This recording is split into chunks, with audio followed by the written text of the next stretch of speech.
Everybody. Thank you for joining us if you're watching online and also here in person. Today is December 3rd, 2024. We're here for the purposes of a Salt Lake City School District Board of Education meeting. There is a need for a closed session of the board, and I'll entertain a motion to do so. I will do that. On December 3rd, 2024, I move that the board go into closed executive session to discuss 1, the character, professional competence, or physical or mental health of an individual, and 2, pending or reasonably imminent litigation. Second. We got a motion and a second. Any discussion to the motion? All right, seeing none, we'll start with a roll call vote with Vice President Williams. Bryce Williams, yes. Jenny Sika, yes. Ashley Anderson, yes. Or yes? Brian Jensen, yes. Free Sweat, yes. All right, that motion carries. We'll go ahead and move into our closed executive session conference room. All right.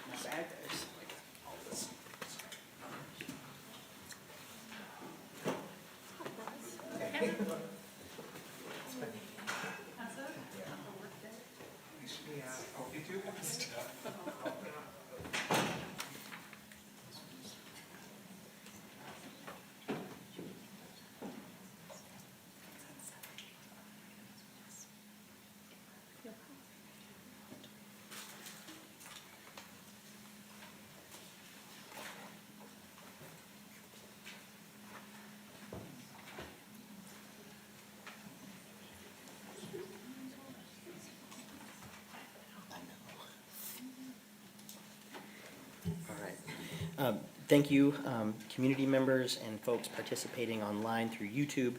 We appreciate your participation and attendance here tonight for a Salt Lake City School District Board of Education meeting. Today is December 3rd, 2024.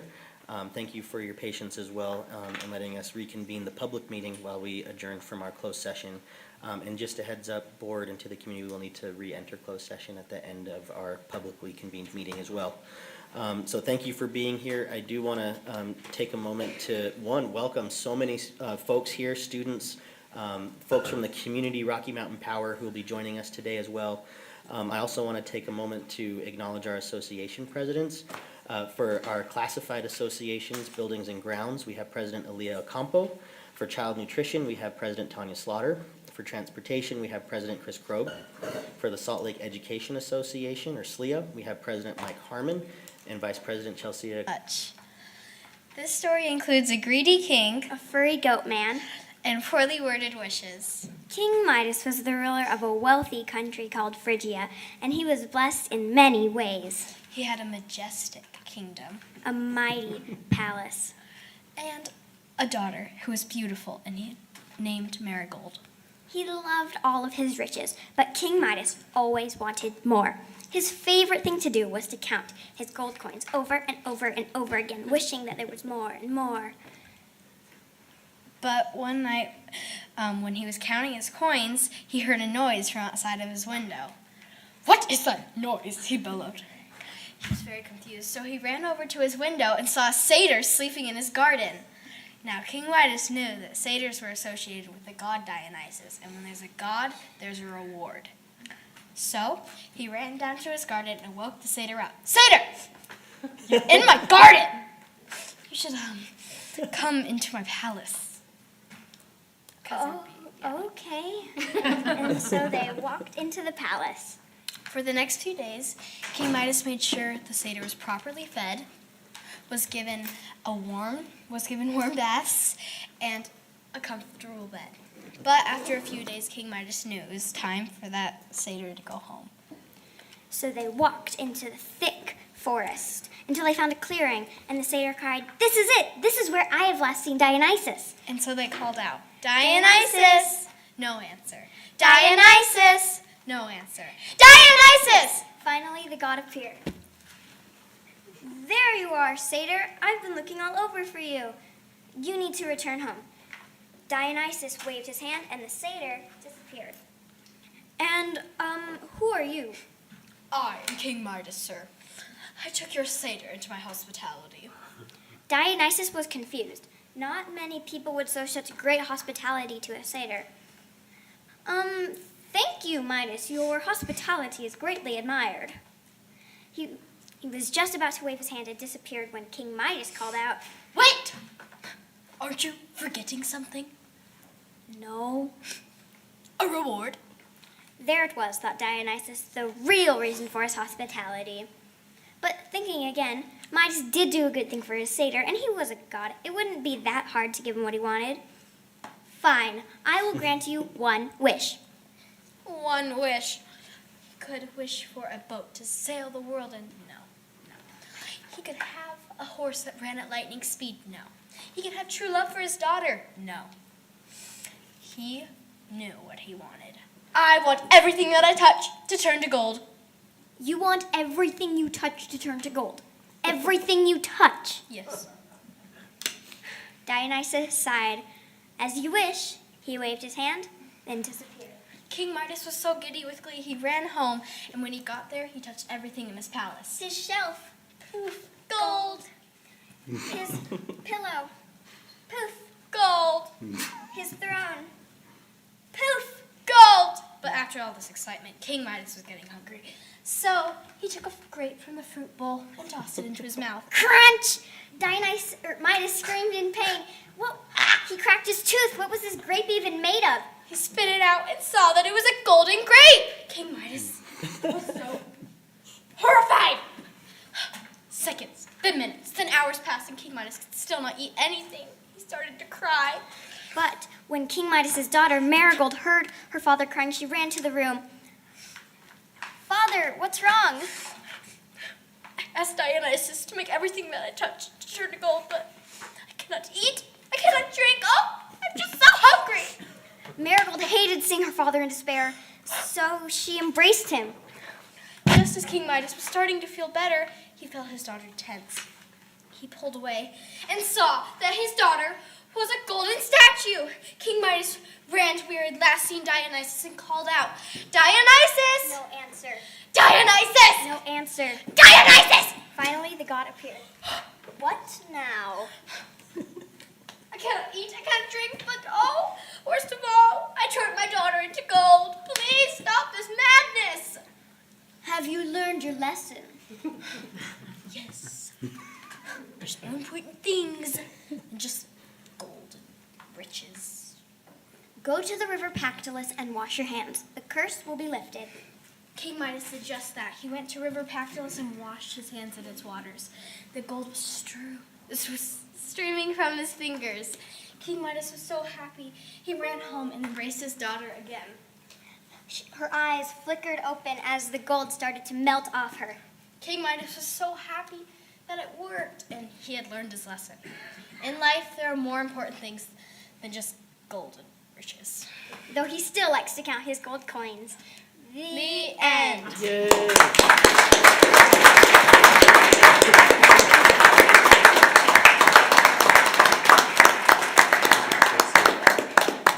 That was absolutely brilliant.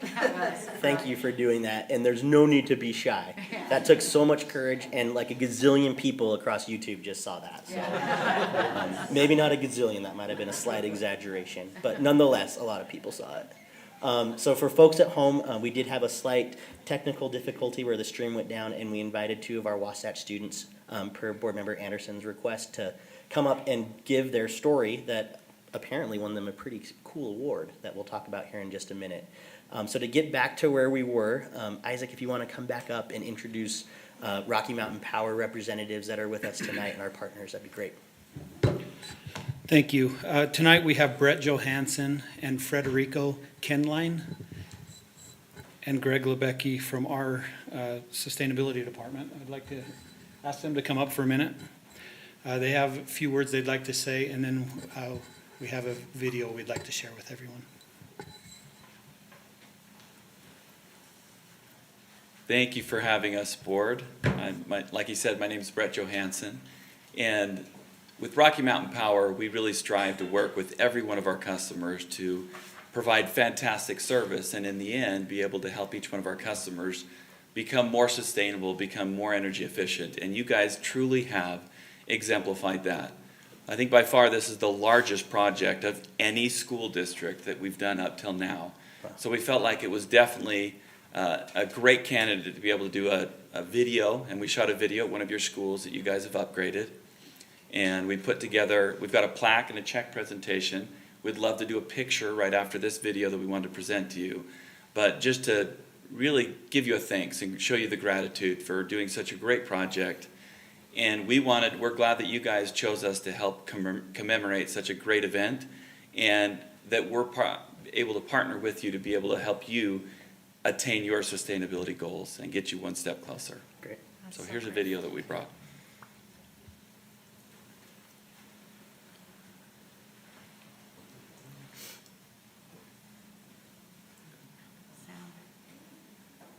It does have volume.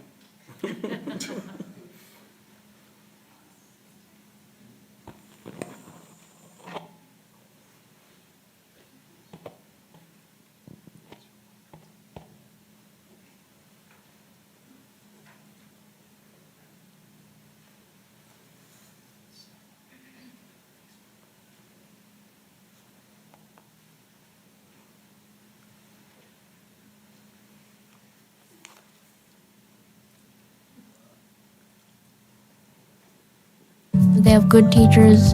If you're not understanding something, they'll go one-on-one and they'll make sure. I think what makes Escalante so great is the community that we're in. Our students, they just have such a passion for life. They want to come and they want to learn. Especially at this school, it's so fun to learn here. They have good teachers. If you're not understanding something, they'll go one-on-one and they'll make sure you understand the concept. We really want our kids to thrive because then they'll be great community members too. The school's amazing. I just like it here. Every year, I'll always have a group of students very aware of energy efficiency. Back in 2018, the students put together a presentation which called for 100% of our electricity to come from clean, renewable energy by 2030 and district operations to be carbon neutral by 2040. And the school board unanimously approved this sustainability resolution. Programs like Rocky Mountain Power's WattSmart are there to support it and help make it economically viable. The WattSmart business program is a great way to help every customer be able to reduce their energy as efficiently as possible. What turned out to be the most impactful way to reduce our electricity was to convert all of our lighting. Some of the teachers have told me in the past they had to replace bulbs, there was flickering going on. It was great to be able to look at 34 schools and upgrade to a beautiful LED lighting. The teacher now has the option to be able to customize that lighting in the classroom. I always like to start my day with dim lighting. It creates a nice setting where kids are able to focus. I like how we have it not be blinding after we turn the lights back on. I'm learning more than if I was in any other school. With this project alone, they achieved $1.3 million in incentive dollars, but over 6 million kilowatt hours were saved per year. And that money equates to $700,000 per year that'll be saved. We were able to take the guaranteed savings to the bank along with the incentive monies and have a no-impact budget-neutral project, keeping money in education where it belongs.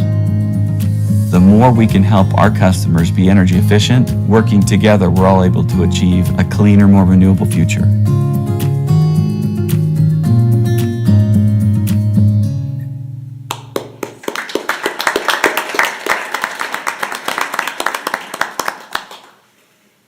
If we could please have the board come down so we can present a check.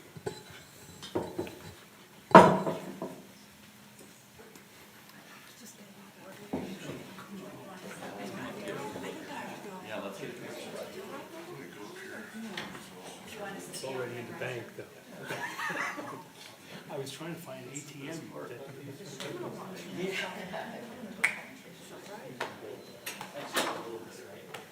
Let's get everybody together.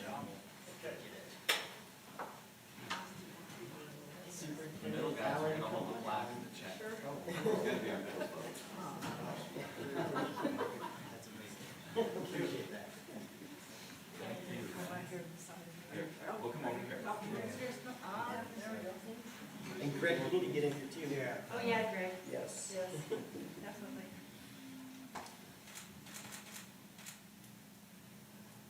All right, let's have everybody look right here for this one. 1, 2, 3. 1, 2, 3. Thank you. It's amazing. Are you sure, Greg? I know exactly where you're going.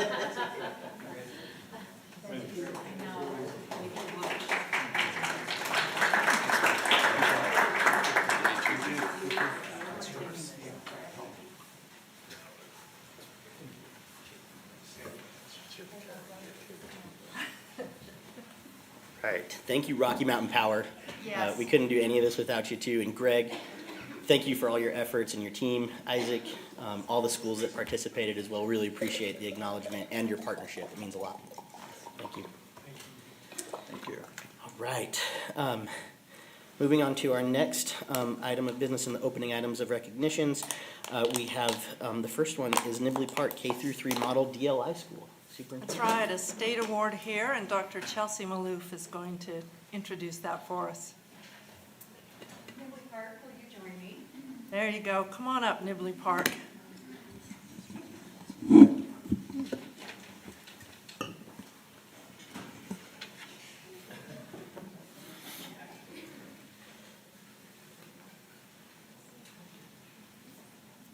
everyone.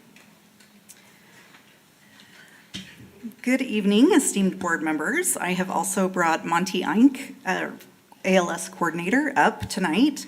It is my honor to be back with you to celebrate more of our incredible Salt Lake City School District educators. The director of the Spanish Dual Language Immersion Program and state team members named Nibbly Park Elementary's K-2 program a Spanish DLI model school. While we have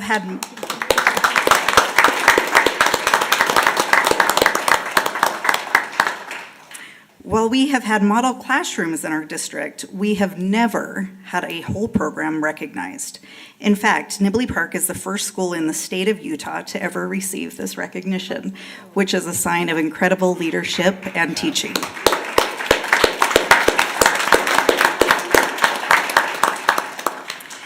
Add on that this is the first year of the Nibbly Park State Model Program, and it becomes even more special.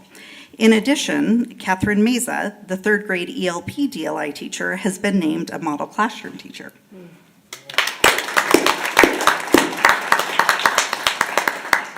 The teachers, administrators, coaches, and staff have been putting a lot of effort into implementing the Spanish DLI program with fidelity and support.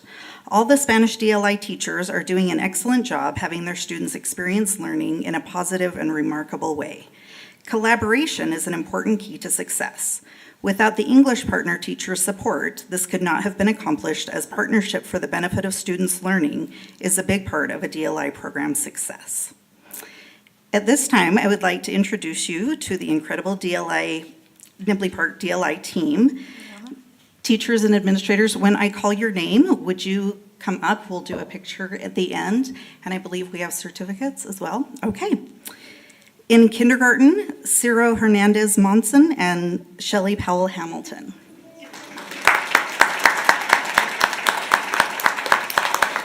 First grade, Daniela Sciatti and Melissa Chipman.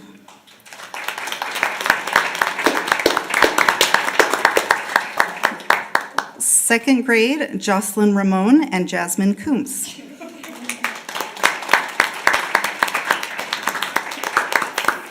Third grade, Catherine Meza. And Principal Kesley Green and Assistant Principal Joey Ellis.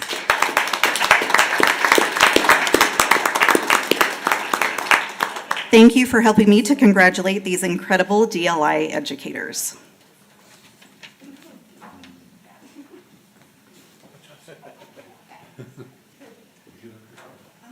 I'll take one without, but then I want you up there too. There we go.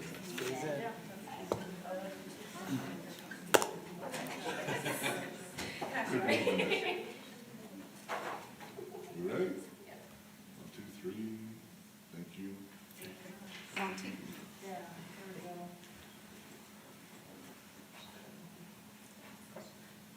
Ready? 1, 2, 3. Thank you.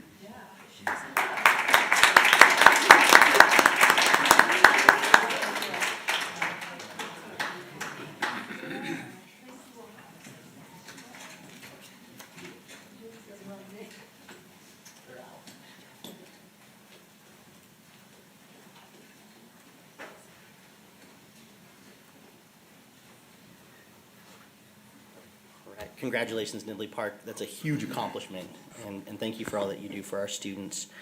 Our next recognition tonight is the 2024 Utah Science Team of the Year. Candace Penrod, come on up here and introduce these winners. Okay, there you go. Don't run. Okay, welcome board. It's so nice to see you all this evening, and thanks for having us. I have very exciting news. My name is Candace Penrod, first of all. I'm the district science supervisor, and I'm here to recognize some outstanding contributions to science in Utah and the nation by my elementary science team. So if I can invite Summer Pelton, Chris Cayley, and Maggie Millar up, please.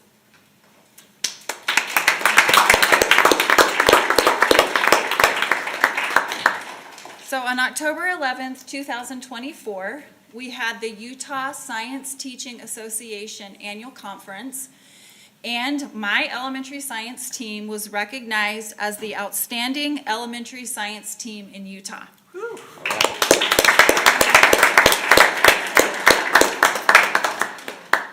I'm very proud of the work we have done here. We have brought science materials into all K-5 classrooms for the first time in Salt Lake City School District.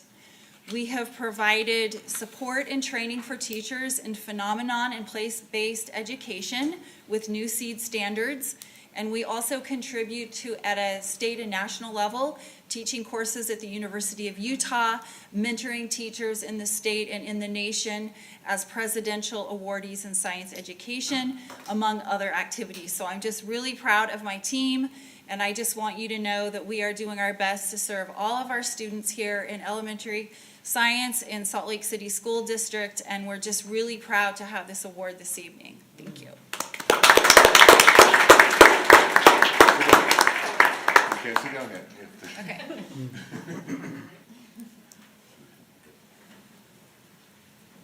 Come on up here. Yes. And I also have to say science rocks, because it does.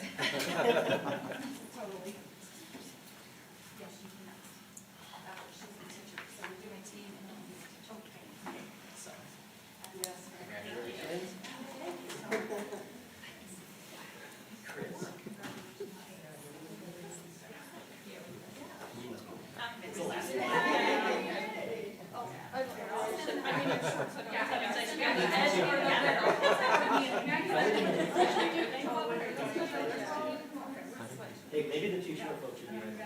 I think so. We did accidentally press the same, which was just a signal.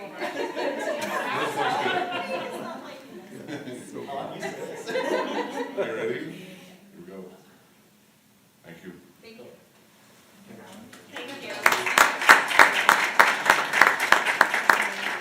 All right, and it's not over. We also won for the most outstanding elementary science teacher, Kristen Bonner. Come on down.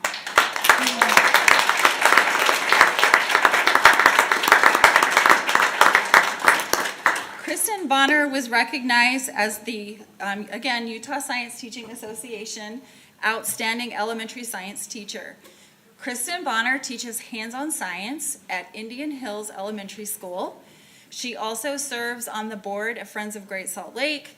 She runs our district science fair and many other science-related activities. We are absolutely honored and thrilled to have her in our district and honor the work she has done at Indian Hills in your community and beyond. So Kristen, we're here to say thank you and just recognize your work. Thank you.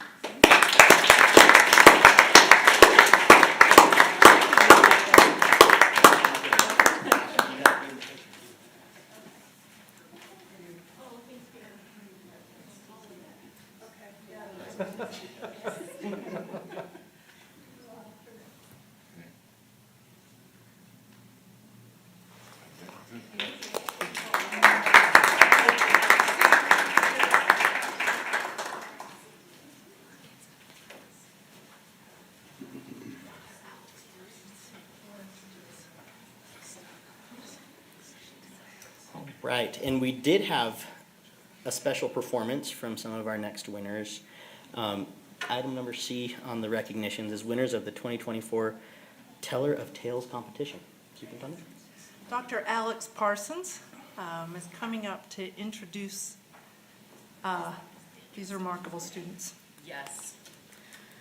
Frankly, I'm not sure if an introduction is needed after the demonstration that we got. I feel bad for Rocky Mountain for having to follow that act. This is our inaugural year of a Salt Lake City School District, a district-wide competition of the Tellers of Tales funneled through Weber State University. It is really great. I give full credit to the work to my ELP specialist, Christy Richards, her role has been to take on these district level competitions that we can integrate into our school life and to help elevate the excellence of our students in our district. And so I am the one speaking to this microphone. Give all credit right past me to her.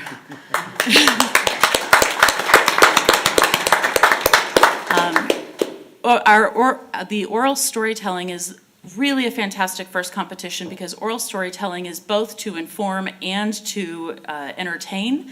And as you saw from the presentation, our kids came to and met that challenge. We had 15 of our 24 elementary schools bring forth competitors to our district-wide competition, which for our first year is really, really impressive. And we're really glad that our school sites are seeing the excitement and the opportunities for our kids. As winners of the competition, they get to participate in the Weber State competition that's happening in February, where they will be matched one-on-one mentorship with professional storytellers to be able to refine their skills and be able to take it to the next level in that competition. And so we're really excited for them to have this opportunity. I know I still have a few more kids out here. Let's see. These are the ones. So in first place from Ensign, we had Penelope Pondo. And she's not here, but then we also have in second place Robbie Reber from Indian Hills. Congratulations.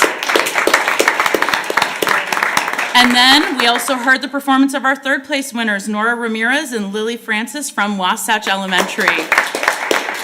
We are so proud of what they've been able to accomplish, and this is just the first year of hopefully even more to come. For sure, yes.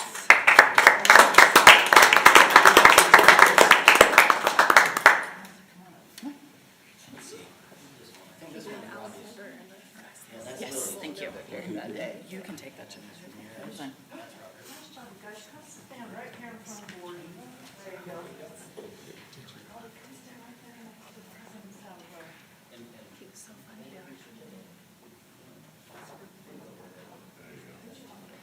There you go. Ready?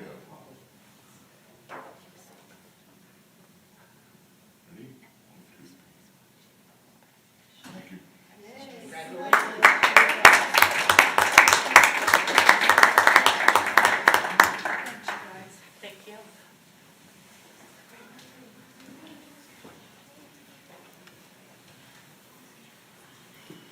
Wow, let's get another round of applause for all the accomplishments in Salt Lake.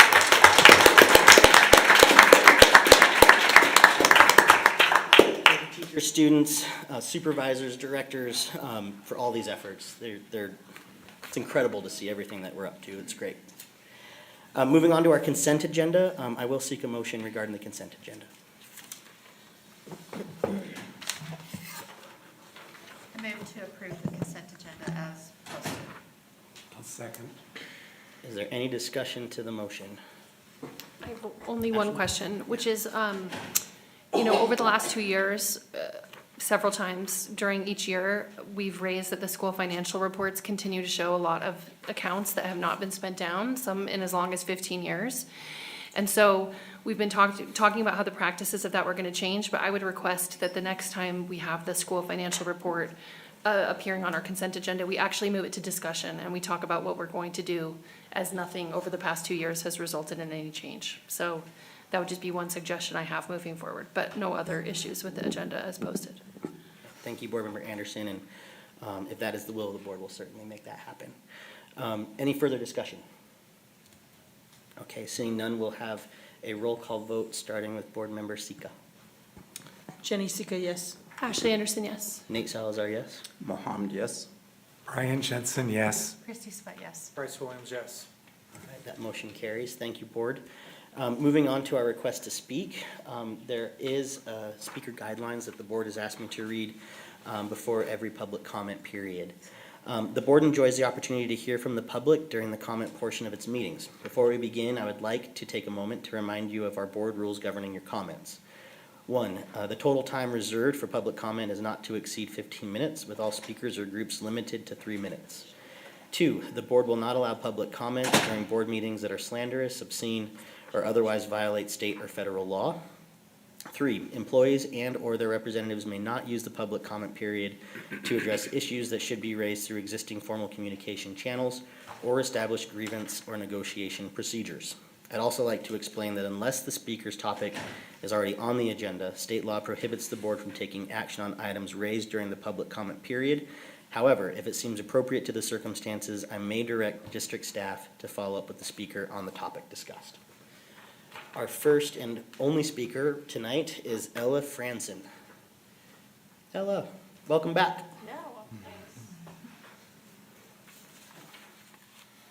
Well, I'm back to actually talk about something that y'all discussed last board meeting. So last time you guys had a discussion on CTE, so career and technical education classes and kind of their location. Sorry, I think I'm echoing. Or is that okay? Yeah. Okay.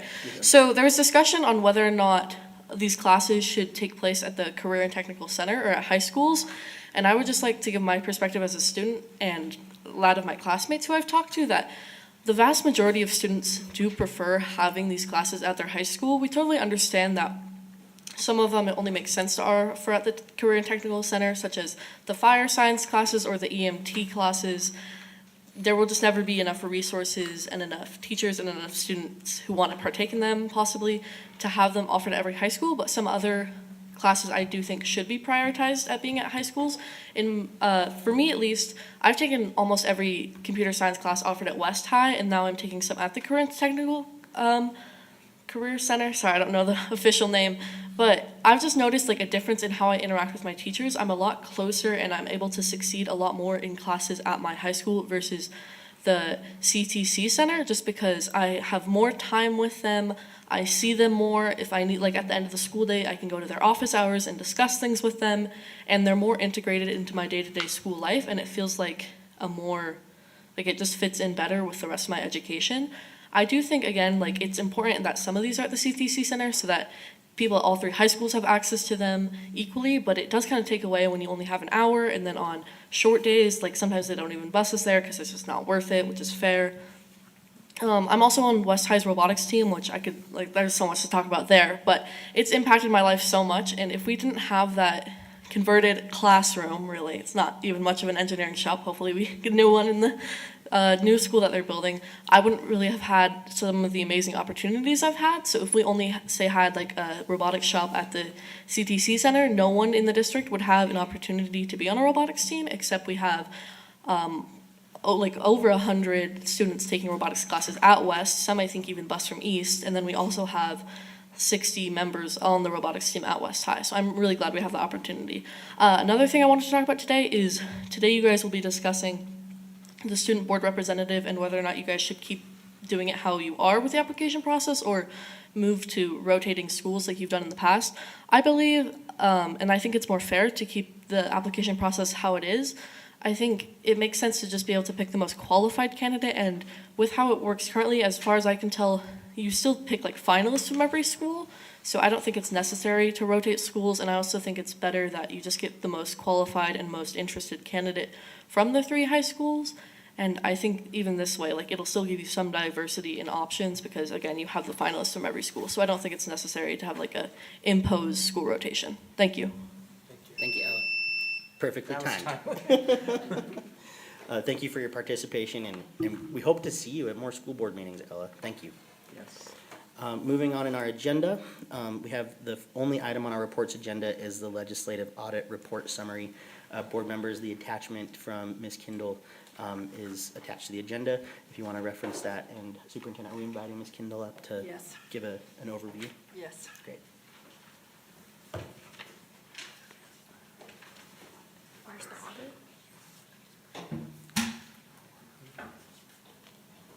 Her summary?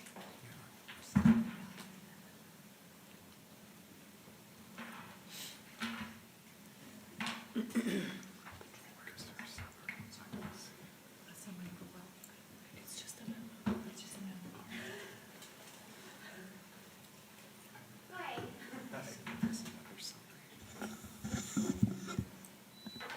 We're just having technical difficulties because my laptop doesn't have the necessary connection, so. I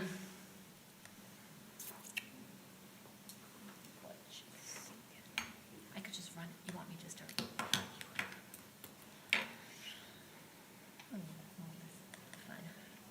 Okay. So as you may know, we had a 2024 follow-up legislative audit that focused on shared governance within the district. And Board President Salazar and Superintendent Dr. Elizabeth Brandt responded to that legislative audit up at the Capitol on November 19th. And this is the first opportunity we've had just to go over what the findings were in that legislative audit, as well as the recommendations and a brief summary of what our official response was to that legislative audit. Okay, I can't tell if I'm clicking, so I'm going to just hope I'm clicking. So Chapter 1 of the legislative audit, the title of that was Shared Governance Has Had Some Negative Impacts on Salt Lake City School District's Ability to Make Decisions in the Best Interests of Students. The finding from that chapter was that shared governance has contributed to problems with the basic functions of transporting students to and from school. So there were multiple recommendations associated with this particular finding. I don't even know where I am. And the first recommendation was that the Salt Lake City Board of Education should work to clarify that they have the power to operate the school scheduling process, including the scheduling of early release days, and can delegate this authority to the Salt Lake City School District. In our response, Christina? Yes. Go back one slide there. Oh, There we back. go. Oh, Back? No? No. There you are. there. It flipped somehow on you, so. Okay. So our response, understanding very well that this is an elected body and that we can't, in any response, commit to a particular board action as we don't know how individual board members will vote. We recognize that the best we could do in this instance was to commit to placing it on discussion agendas for board discussion. So in the response, the idea was that it would be placed on at least 2 public board agendas for discussion, and that initially those would be brought in either January or February of 2025. The idea clearly is that there's a negotiation process that takes place between the district and SLEA every spring, and so after the board discussion, the idea would be that perhaps the board would choose to provide some discussion, some direction to Business Administrator Kersley or Logan Hall, who typically are the district's representatives in those negotiations. So that's one option, or the board could choose to take direct action on the written agreement. And as far as this particular recommendation went, our response was that we believed full implementation of this recommendation could occur before the end of the 25-26 school year. So that would be the end of next school year. And the second recommendation, recommendation 1.2, was that the Salt Lake City Board of Education should work to clarify that school improvement councils do not have decision-making authority over school schedules. Our response directly mirrored that of our response to recommendation 1.1.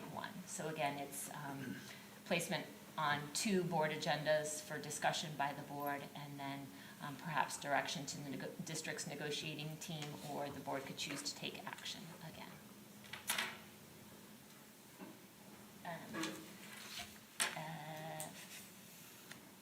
Recommendation 1.3, the Salt Lake City Board of Education should place the board motion made in May 2021 regarding school scheduling into policy to increase awareness. As you know, Board Policy I-5 was brought before the board at the November 6th board meeting. The direction from the board was to send that policy back to the Board Policy Subcommittee for further discussion. And that was all reflected in the response we provided to the legislative audit. And again, we indicated that the policy would be brought back to the entire board for another discussion.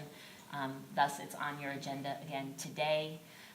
And Board President Salazar committed to seek a motion to approve the revised policy containing the language from the May 2021 board meeting. Our anticipated full implementation was expected to occur by the end of this month.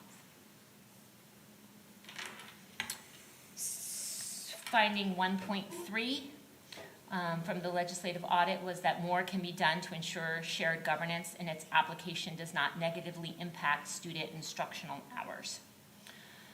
The recommendation tied to this finding was that Salt Lake City School District should develop adequate internal controls to ensure all policies and procedures are followed for school schedules and instructional hours, and that these internal controls should address approval processes and identify who has the ability to change school schedules. As this was directed at the district for implementation, the superintendent and leadership, as well as business administrator Kersley, committed to implementing internal controls, including multiple layers of review and approval for all school schedules, to ensure that the minimum number of instructional hours were met, that no changes to school schedules take place subsequent to those approvals that would bring the instructional hours below that threshold. Also, we committed to engaging in a comprehensive study of school schedules to ensure that there weren't conflicts between school schedules that would result in one school's students having unnecessary delays in their transportation or in their busing. So the idea would be that the internal controls would be in place before any 25-26 school schedules are approved.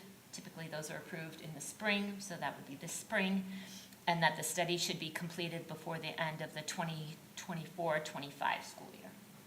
And I know that the Transportation Department has already started on looking at that. With regard to finding 1.4, the legislative audit tours determined that concerns remain about shared governance constraints on a principal's ability to lead their schools. The recommendation there, again directed at the board, was that the Salt Lake City Board of Education should work to ensure principals are able to implement programs at their schools and hold professional development during faculty meetings. Again, the response mirrors that of recommendation 1.1 and 1.2 insofar as this topic will be placed on a discussion agenda of at least 2 public board meetings, initially in January or February of 2025, allowing in-depth conversations by the board, and again, that there would either be direction given for the upcoming negotiation session or the board could choose to take direct action on the written agreement. Again, for this particular recommendation, the idea would be that full implementation would occur before the end of the 25-26 school year. With regard to recommendation 1.6, it was recommended that the Salt Lake City Board of Education should evaluate whether shared governance is an appropriate model for the Salt Lake City School District. Here, the response was that the district shared governance model is currently being implemented, will be placed on a discussion agenda, again, of at least 2 public board meetings. And, I have a typo, how fun. Subsequent to those conversations, the board will either, as opposed to wither, hopefully the board won't wither, that would be quite horrible, but all right, the board will either provide direction to the district for upcoming negotiations or take direct action on the written agreement. In addition, each August, the board will analyze the progress made during the preceding negotiation period towards addressing the concerns outlined in the 2024 audit. So that was Chapter 1 of the audit. Chapter 2 was actually a bright spot for the district and the board as a whole because Chapter 2 looked at the recommendations from the prior 2021 audit and as to what of those had been implemented successfully and what of those had been, what of those were still in progress. So in total, there were 11 recommendations that had been implemented. The first one was that 1.1, which the district should plan future expenditures with demographic changes in mind. That was fully implemented. 1.3 was the district developed a structured preventative maintenance plan and carefully considered the recommendations from the 2022 in-depth budget review. We did that. Recommendation 2.1, that the Board of Education and its members should review and follow board policies and handbook to make clear that board members should not be involved in day-to-day administration of the district. As you all may recall, we updated the handbook to make those changes and made some changes to board policy to reflect that. Also, we've successfully implemented recommendation 2.5. That was the school district should use semi-annual shared governance trainings to clarify responsibilities for different parties and address areas that were frequently misunderstood. Similarly, 3.1, that the district, in an effort to promote student proficiency and growth, should focus on identifying high-performing teachers in schools and replicating their successful practices with other teachers in schools where needed. Dr. Tiffany Hall, as well as her whole department, have taken a lead on doing that, so that was successfully implemented as well. Recommendation 3.2, that the district should establish consistent procedures for submission and approval of student success plans to be completed in an efficient timeline. Dr. Lisan Taylor took the lead in establishing those procedures and ensuring that the submission and approval of student success plans were completed on a timeline that complies with the state requirements. So we were able to fully implement that recommendation as well. And that also ties into recommendation 3.3 for the district established consistent procedures for holding schools accountable to their school goals according to statutory requirements. And that we, as part of those procedures, recommendation 3.4, we would withhold Teacher and Student Success Act funds from schools until their student success plans had been approved. That is all under Dr. Taylor's purview, and so we fully implemented those. Recommendations 4.1, obviously, I don't know, you all may have forgotten, but you did evaluate elementary schools for permanent closure. That may have slipped your mind, but yeah, you did that. And then 4.2 was that we create a formal process outlined in district procedures that annually considers the need for boundary changes or school closures, and that this process should not depend on the leadership of the superintendent. As I'm sure you're aware, the superintendent now has a designee, director of boundaries and planning, so that process is no longer dependent on just the superintendent, and it's also in policy that at the around the beginning of each calendar year, that we will be annually looking at these things, as well as 4.3, which would be the annual review of district enrollment. That takes place at the same time. That's under the same policy and procedure, and looking at the configuration of district schools. The 4 recommendations that are still in progress are 1.2, which is Salt Lake City School District should ensure it is using an efficient number of administrative staff to meet child nutrition program needs.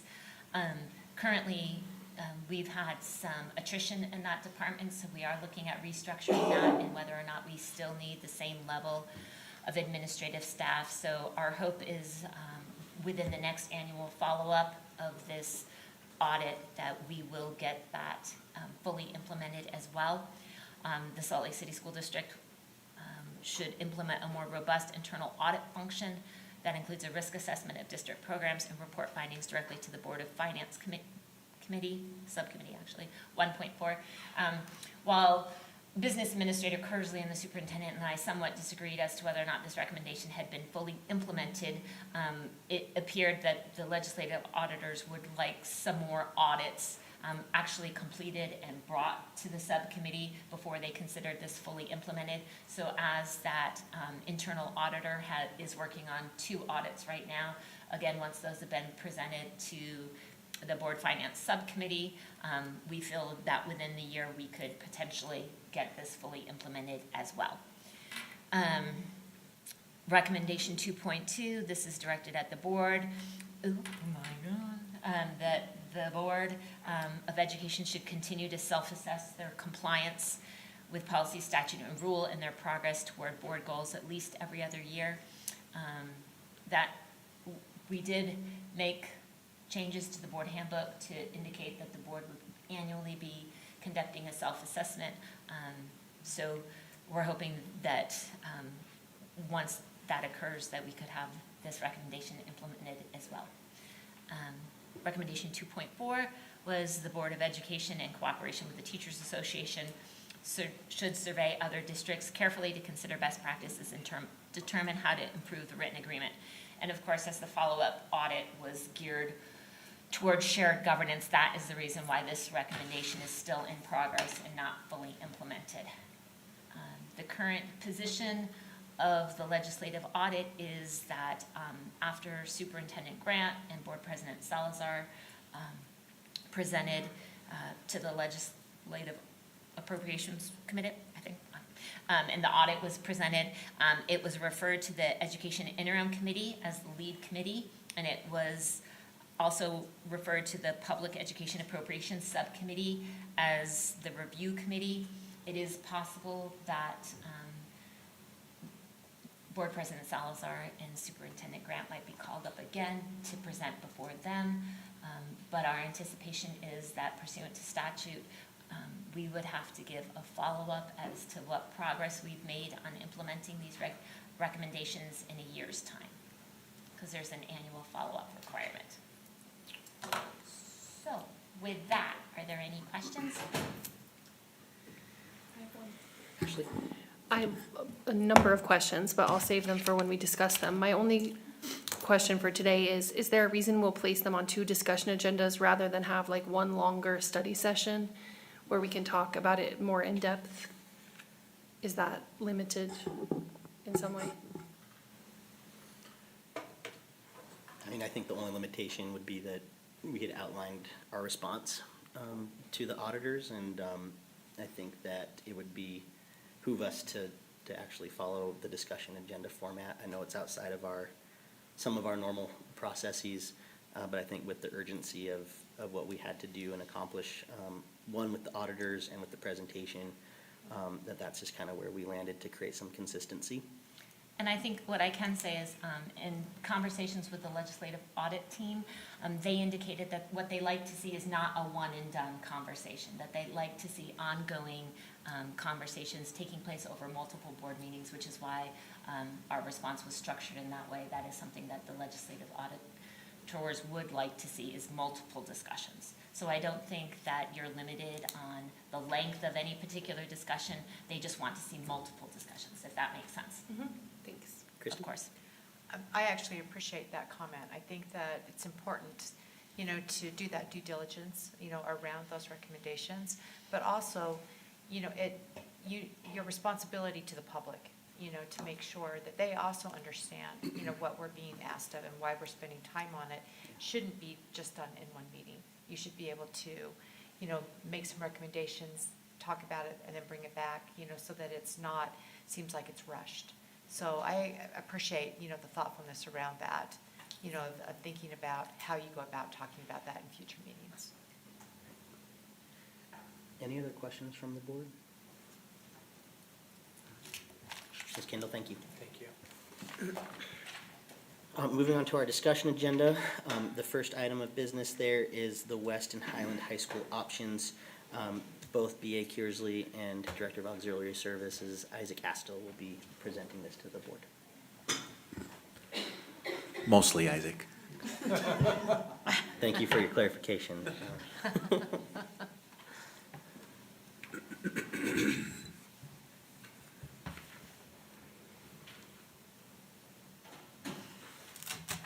Worked the first time. Board, thanks again for a few minutes of your time tonight. I have a lot of slides and I don't intend to spend a lot of time on them. I just want to refresh your memories of where we started from and where we're at now. Tonight, our goal is that we can present our preferred options for each of the high schools, and then hopefully if you have the confidence and information you need, that we can get direction on which of those we can proceed with plans tonight. Obviously, we have some premier architecture firms that were secured several years ago, and they've done a lot of work over the last few years. Naylor, Wentworth and Lund, and VCBO, and we have representatives from both companies here tonight. This is the one slide I'd like to focus on.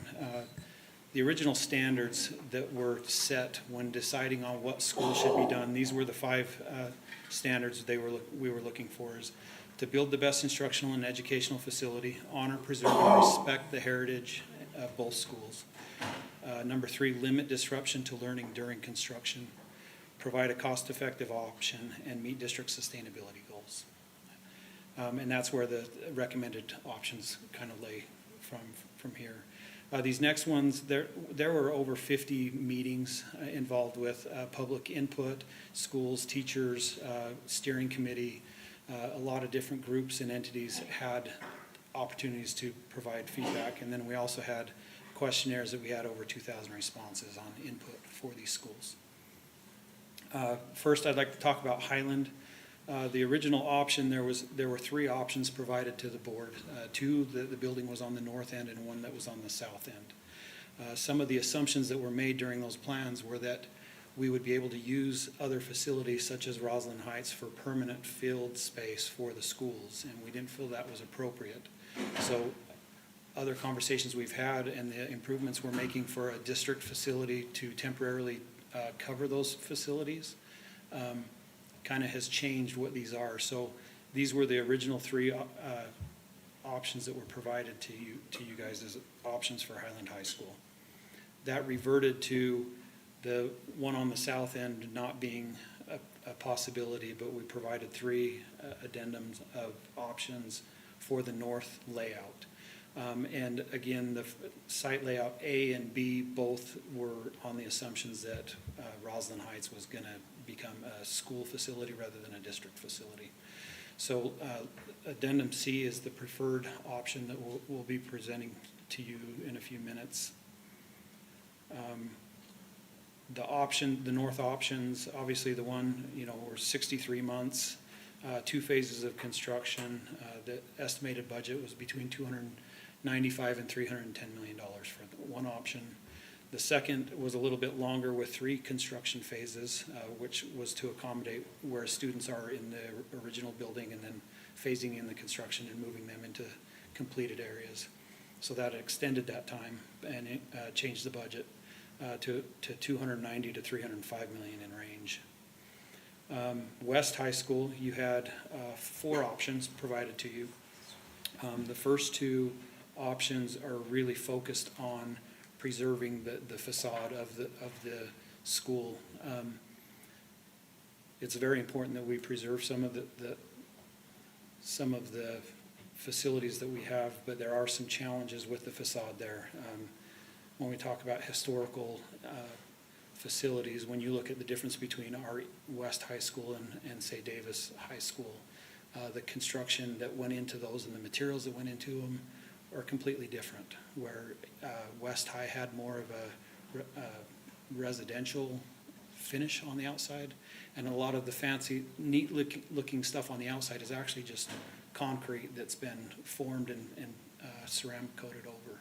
So it's not actually a hand stone that a lot of people assume is there. But I'm sorry.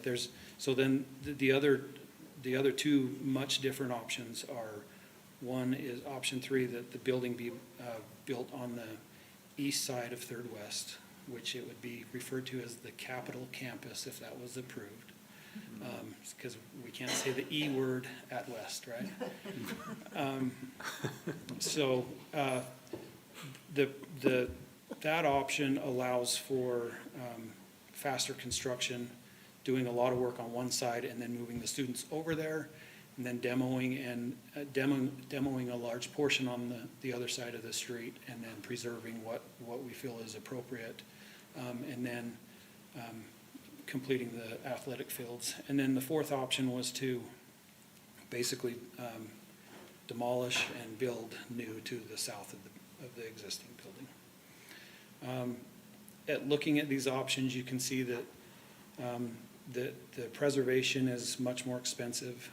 We've gotten a lot of feedback that some community members feel that that number is inappropriate or too high, inflated, but we're relying on the expertise of our contractors to, I mean, it would be in their interest that we do the more expensive one because they get a higher percentage.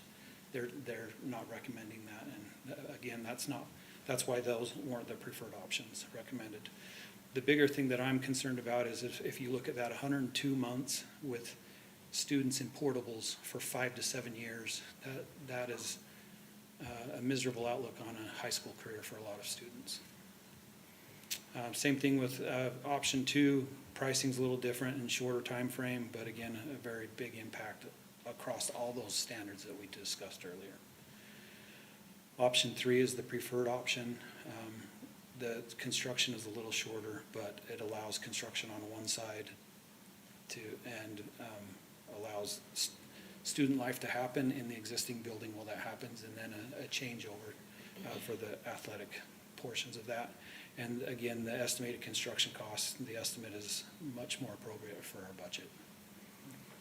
And then option 4, again, it's a little more expensive and much longer, but again, it was a feasible option. I kind of jumped ahead, but so our Highland, the recommended option is option 1, addendum C. This is putting the building on the north side, allowing us to maintain our fields, installing all the athletics facilities on the property. There are a few property lines that we're going to have to recuperate, but it is our property, and then it allows the campus to be one full campus in the end. This is a rough drawing of it. There's still a lot of potential of some changes and tweaks and improvements to this, and that'll be through the conversations of programming with those on site, the administration, the board, and so forth. This is a aerial look of a rough draft of what we'd be looking at on the south of 21st South, but on the north end of the property. And then from the street of 2100 South of what you'd see on the side of the building. West High School, again, the recommended option was option 3. It's the fastest schedule. We can potentially, from the time we break ground, 3 years later, we could be transferring the students and teachers over to the other side and allow them to have class there while we make improvements on the west side of the street. There's a lot of work to be done there, a lot of challenges with existing facility, and obviously we want to preserve a big focal point of that side of the street. But again, it's also it's the quickest, least impactful to students, and the most cost-effective option. This is a aerial looking southeast of what this could potentially look like. You can see the boardwalk across Third West, which would be primarily for the student safety to get back and forth from the campuses, and then an athletic side and an academic side. And then here's a front with a potential look of what the preservation would be on that side of the street. Since turning this in, there's been quite a few questions, comments sent our way. Some of those are, we obviously have a declining population. What are we doing to look at that? We've already, the original plans were that a Highland High School would be built for somewhere around 2,600 students, and West would have around 3,000 students that the facility would be built for. We've reduced that by about 400 students in those areas, which reduces the square footage requirements, which then puts us closer into our budget realm that we need to be in. There are questions about health clinics. It's a very popular thing, and it's very useful to the students that have those needs. Our foundation looks for groups to work with, and we don't focus on any one group. We try to work with any entity that wants to be involved with that. A portion of this will be that once we decide the square footage for that at each location, we will go to the Salt Lake Education Foundation, ask them for help in assisting fund that portion of the build. Again, we're not looking to make an agreement with any one entity, but that's between the foundation and the district, not me as the facilities guy. Some of the other questions were, some of our schools are looking at changing the way that middle schools are operating. And West actually has a special program at their school where seventh and eighth graders do attend West High School. The current programming does include those students, but in all of the programming and working with the architects, our goal is to build this facility so it's so flexible that whatever changes come, we'll be able to adjust and absorb those within the existing facility with maybe a change of a wall or a window section. But really, the goal is that we're trying to build this as flexible and standard as possible, so as education changes, we can react to those changes and best practices. Any other questions or comments? Thank you, Isaac. I have Christy and Board Member Jensen, and then Ashley. Thank you so much, Isaac. This has been so helpful for me tonight. Just for clarification, so what you're asking us is to look at the option and the recommended options tonight, but the actual building, what does that timeline look like? Once, we say, yes, go ahead, what does the planning phases look like so that the community knows what will be happening next year? Of course. So we just put out to bid, and we will be meeting with potential contractors, general contractors, we're doing CMGC on these projects, which allows our architecture firms, the district, and the construction companies to work together to come up with the most economical plan and phasing. We will talk with them about what challenges we're looking at, our 5 goals that I shared a few minutes ago. Our goal is that we will have them assigned to their teams and awarded contracts by the spring. And then we'll be doing the completion of the design work over this next year with the goal of breaking ground spring of 2026 for both schools. To begin construction in spring of 2026. So you would be able to, during that design phase, that's when we would be bringing in community stakeholders to also participate in, giving opinions, or how do you see that happening? I think right now we're working on programming, which, we're looking at what's at the school and what the school is saying that they need. And then we'll bring some options to the board that we can, however you guys want to decipher that with the community. We'll do however you guys want us to, but our goal is that we have it designed and ready to go so we can break ground next spring.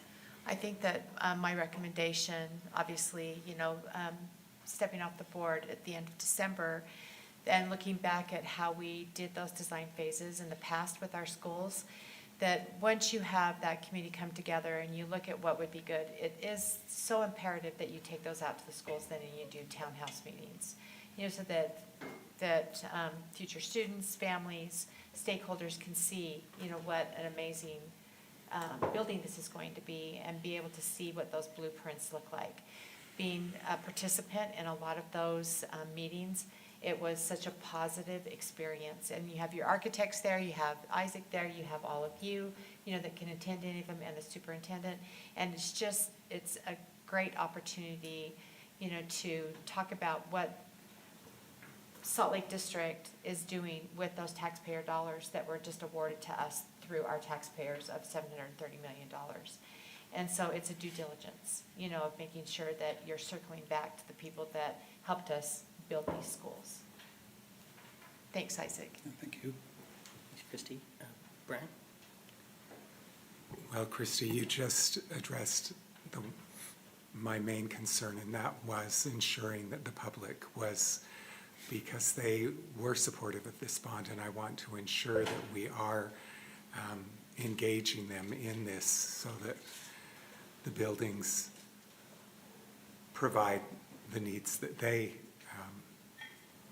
desire as well.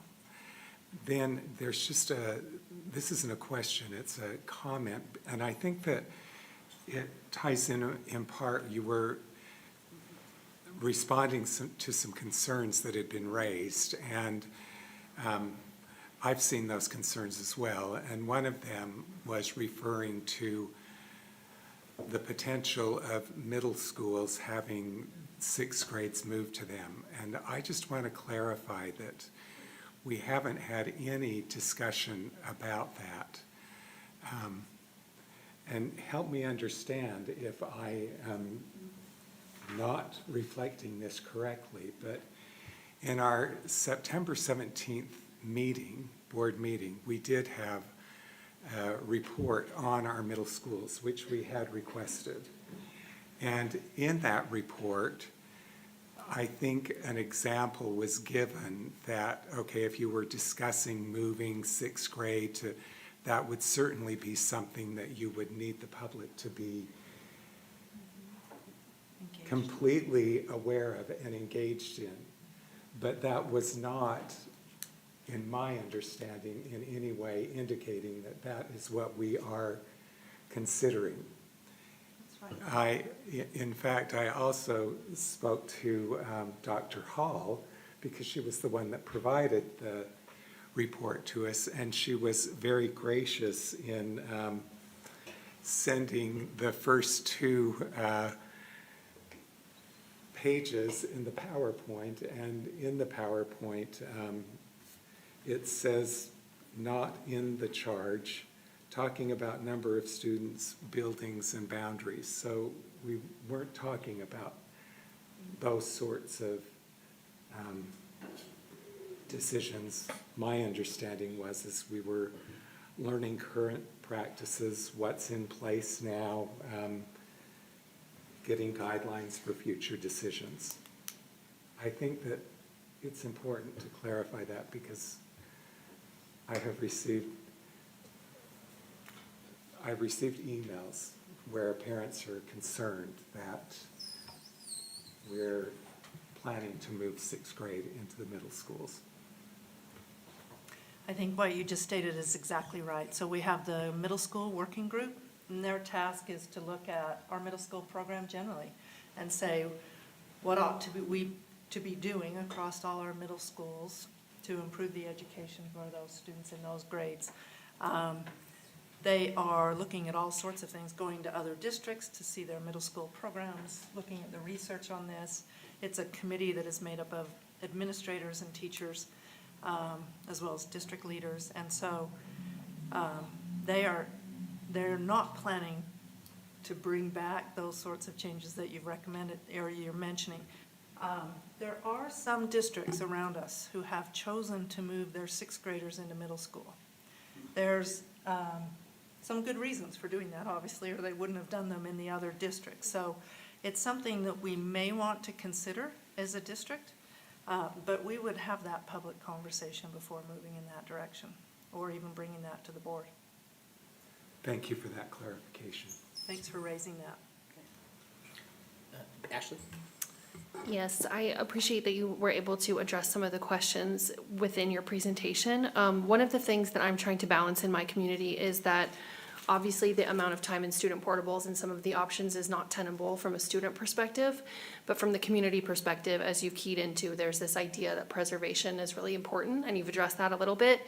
I hear a lot about examples of school districts restoring historical projects, so I wondered first if you could speak to that a little bit and some of the challenges we have compared to, say, Ogden High School with like the number of students or other historical projects that the architects may have known about, like in a referential way, that there are certain differences between our district and those that may have been a barrier there, and I'd like to address that. I also am curious about the West Campus. The Second West is significantly more residential than Third West, which is where the main building is now.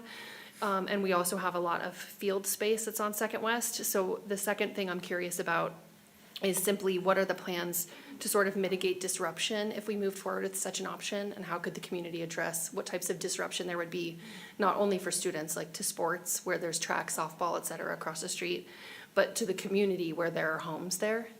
And the last thing is just that as we're having this conversation, I want to reiterate to the community that I've said this in our neighborhood council meetings that I attend, that options are not plans. So obviously, as Christie's pointed out, the planning process must continue. And these are just essentially saying where the building is, not every detail of the build, right? So knowing the options are not plans, to reiterate, my main questions are, do we have any information about why certain historical projects weren't possible in this instance, or what had been considered in the past? And then also, what do we have in place to sort of mitigate potential disruption to the community? Sorry, I'm looking back at VCBO because they have a lot more information on the restoration. So I'll invite one of them to come up. Thank you. And respond to that portion of it. This is Alex. Thanks, Alex. Yeah, I'm Alex Booth with VCBO. I would say that we did look at those options, and that's what was presented, right? You had the option one was keeping the existing building. Some of the issues that we run into is the classroom sizes are not very adequate, the floor-to-floor space, to try to update to mechanical systems, electrical, modern infrastructure. It fails some of those key points of trying to give your students that optimal educational experience. And what we did is we tried to come up with an objective way to score each of those options using that criteria. And that's how we came to the recommendation of option 3. Looking specifically at like Ogden High School. Ogden High School was built as a public works project during the 1930s. Had a lot of artisans, stone, tile work, stuff like that that was really intricate, and a key factor in them deciding to keep that building and restore it and retrofit it. But ultimately, it's kind of this museum frozen in time of what schools were back in the 1930s, right? So they have a beautiful building that's there as part of the community, but it may not serve the students in the same way that the goals were for us.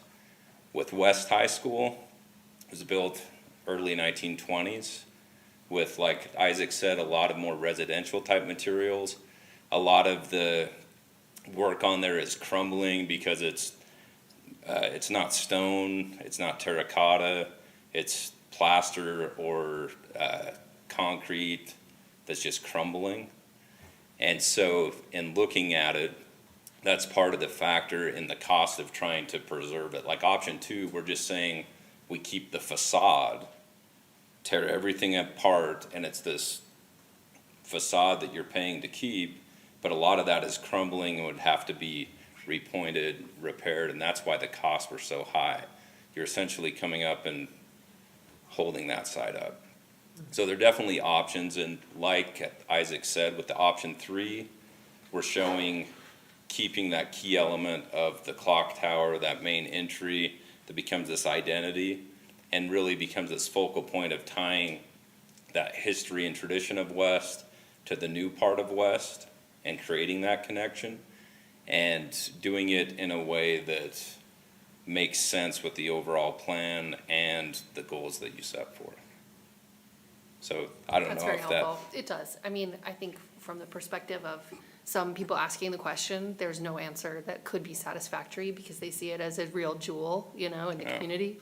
But I think that it describes what your calculus was and how we've come to the option that we have and trying to balance all of those needs. So acknowledging it's very hard to balance the needs, it does answer the question as best as possible, I think.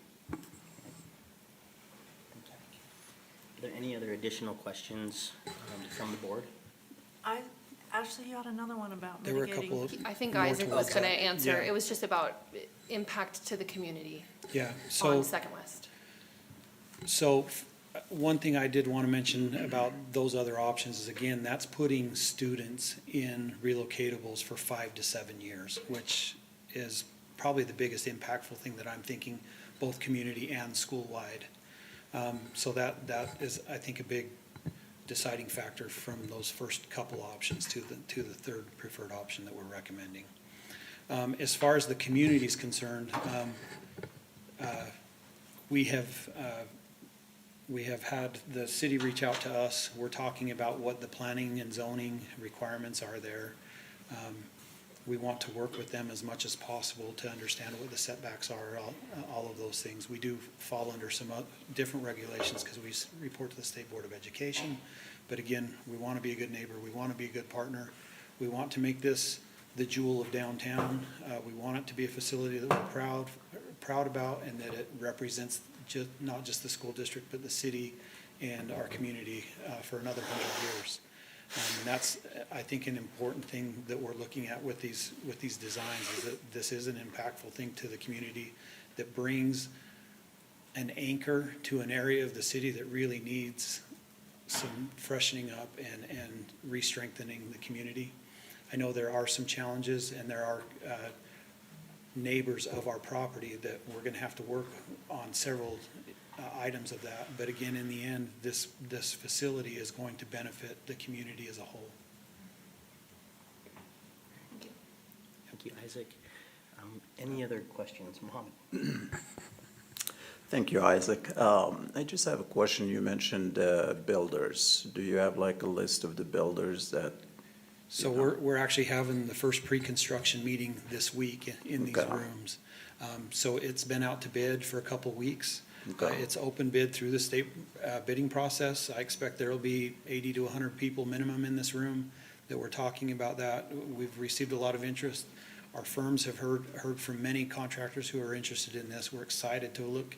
I mean, these are big enough projects that these are substantial items that are going to represent everyone very well, and we have a lot of interest. So. Sounds great. Thank you. Yep. Tom, is there anything that you'd like to add based on your involvement with the project and the bond and all those things? No, I just think, so next steps, so this is on the discussion agenda. And so I think we're looking for a motion to move it to action and have the board, vote on the recommended options that Isaac's brought forward. I'll make that motion. Make sure I'm saying it right. So I move that we move option 3 for West High and option 1, addendum C for Highland High School to the action agenda. Is that correct? Second. We got a motion and a second on the table. Any further discussion?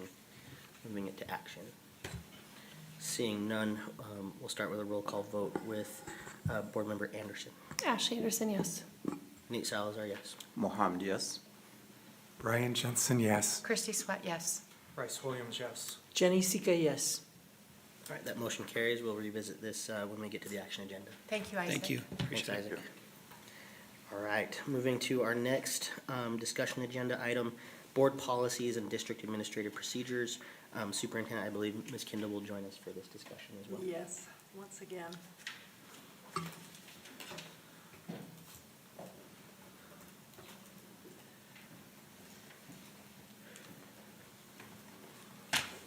Does it count if I'm about to wither? Okay.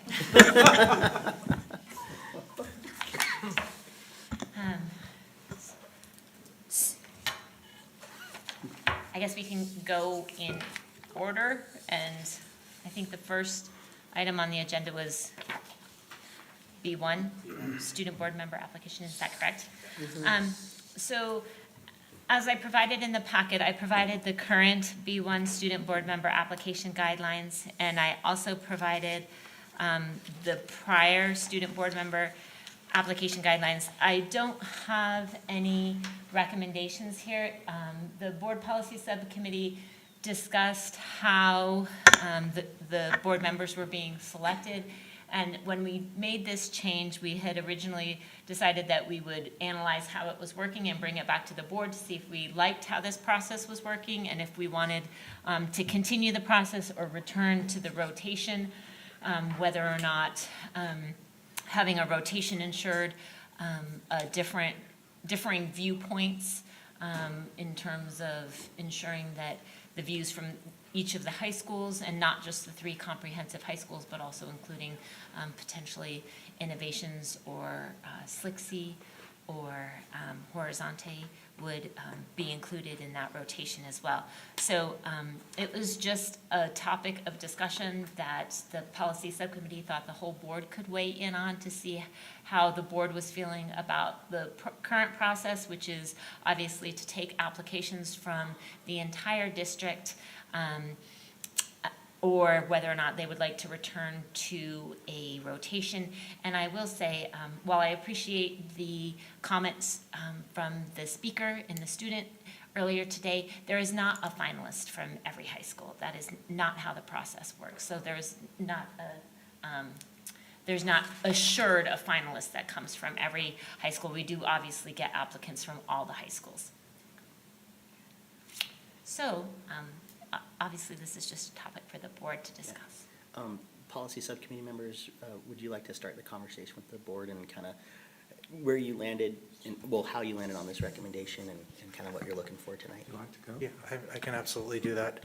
Very similar to what Ms. Kendall has said is there have been a number of different ways in which we have selected our student board member.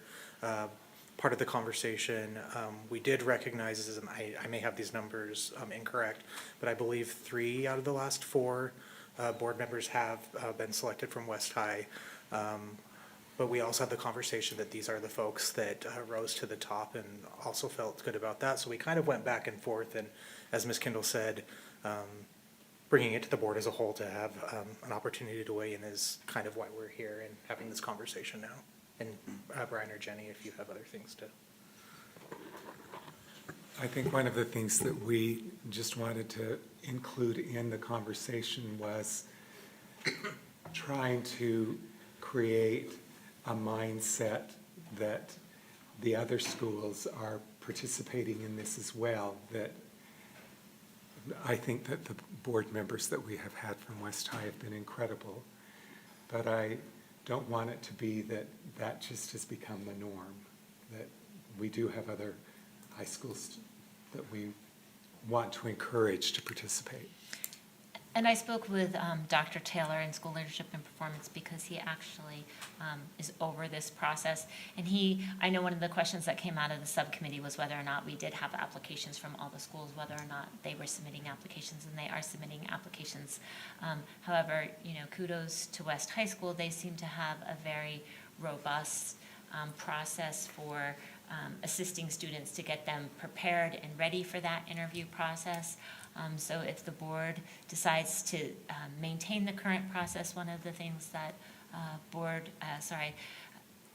Dr. Taylor indicated might be helpful would be if there was sort of a committee that met with the applicants and sort of gave them some, interview prep work, so that maybe we could provide some preparation to applicants coming out of other schools where they might not be getting it at their high school. So we could go into the interview process with students all being supported in moving forward to the next stage of that interview process.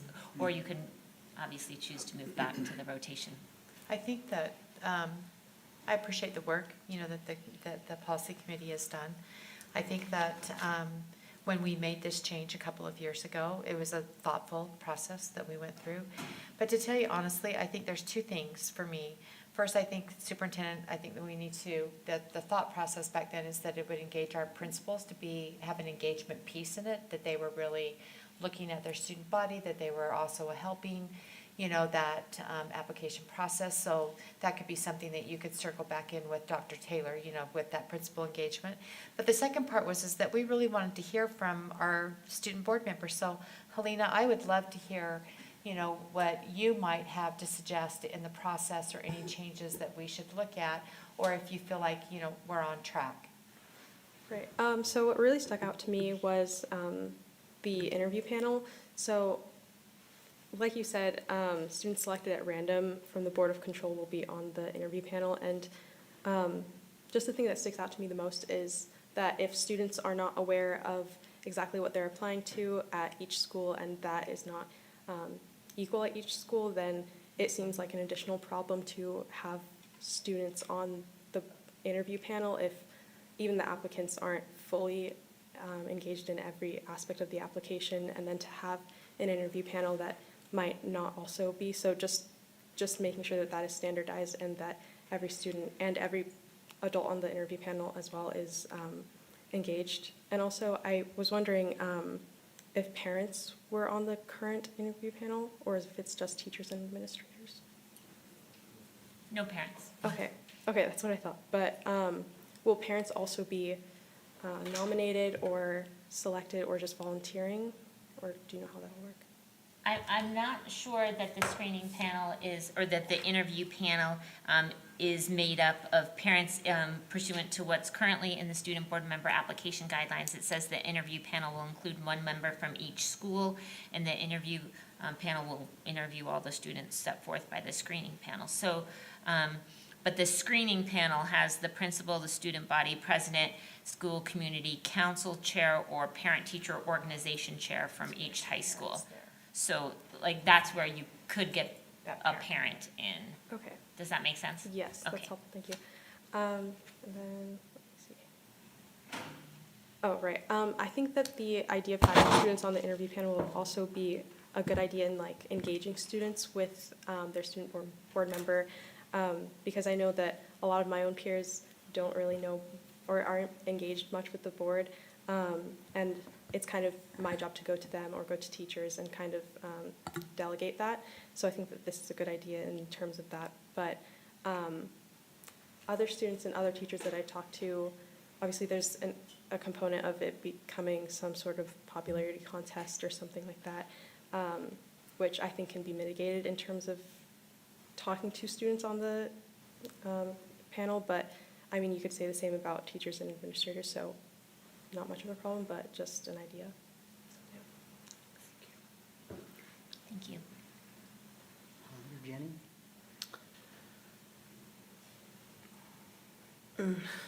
No.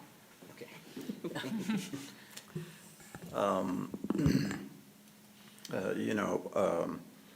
The student board really play a crucial role in, bringing the voices of students. But we are lacking, of course, the knowledge within the school of what that board member does, or even what we do as board members. And, I appreciate what Christy said in terms of like getting the principals involved. I don't know if they can have like at the government course or, a town hall, or whatever it is, where the students actually can be taught about that class, because it is correct. I mean, we do see inequity here when it comes to like the majority came from one school. West is known academically, and then the other schools, unfortunately, they have not had much luck in giving those students an opportunity. And I think that would be great if we could, expand on that. Thank you. Could I just point out that our last student board member was from Innovations, which was because of this policy, and she did attend classes at West as her boundary school, where she did athletics, but it has by no means been only West High students, as a student from West was followed by a student from Innovations.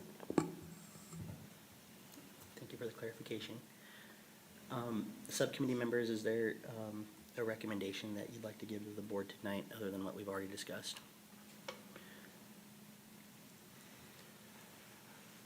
We want your direction. Okay. On Well, how to approach this. No, I get it. And so like Christy had mentioned, we've been through this before. I think this is my second time kind of having a discussion as a board member over the last 6 years about student board members and what that participation looks like. So, I mean, kind of following what we've traditionally done with policies, right, is that we kind of have a first reading. We provide feedback. I know this isn't necessarily the first reading on this policy, but with the changes that we're looking at of either maintaining what we currently have or shifting back to a school rotation, I think is the kind of the question on the table right now. And if we're not in the position to make that call tonight, I'd just recommend that we provide as much feedback as we can back to Ms. Kindle and the policy subcommittee and the superintendent. But if we're feeling like we're in a good place to make that call, then, if it's the will of the board, then I think we could do that.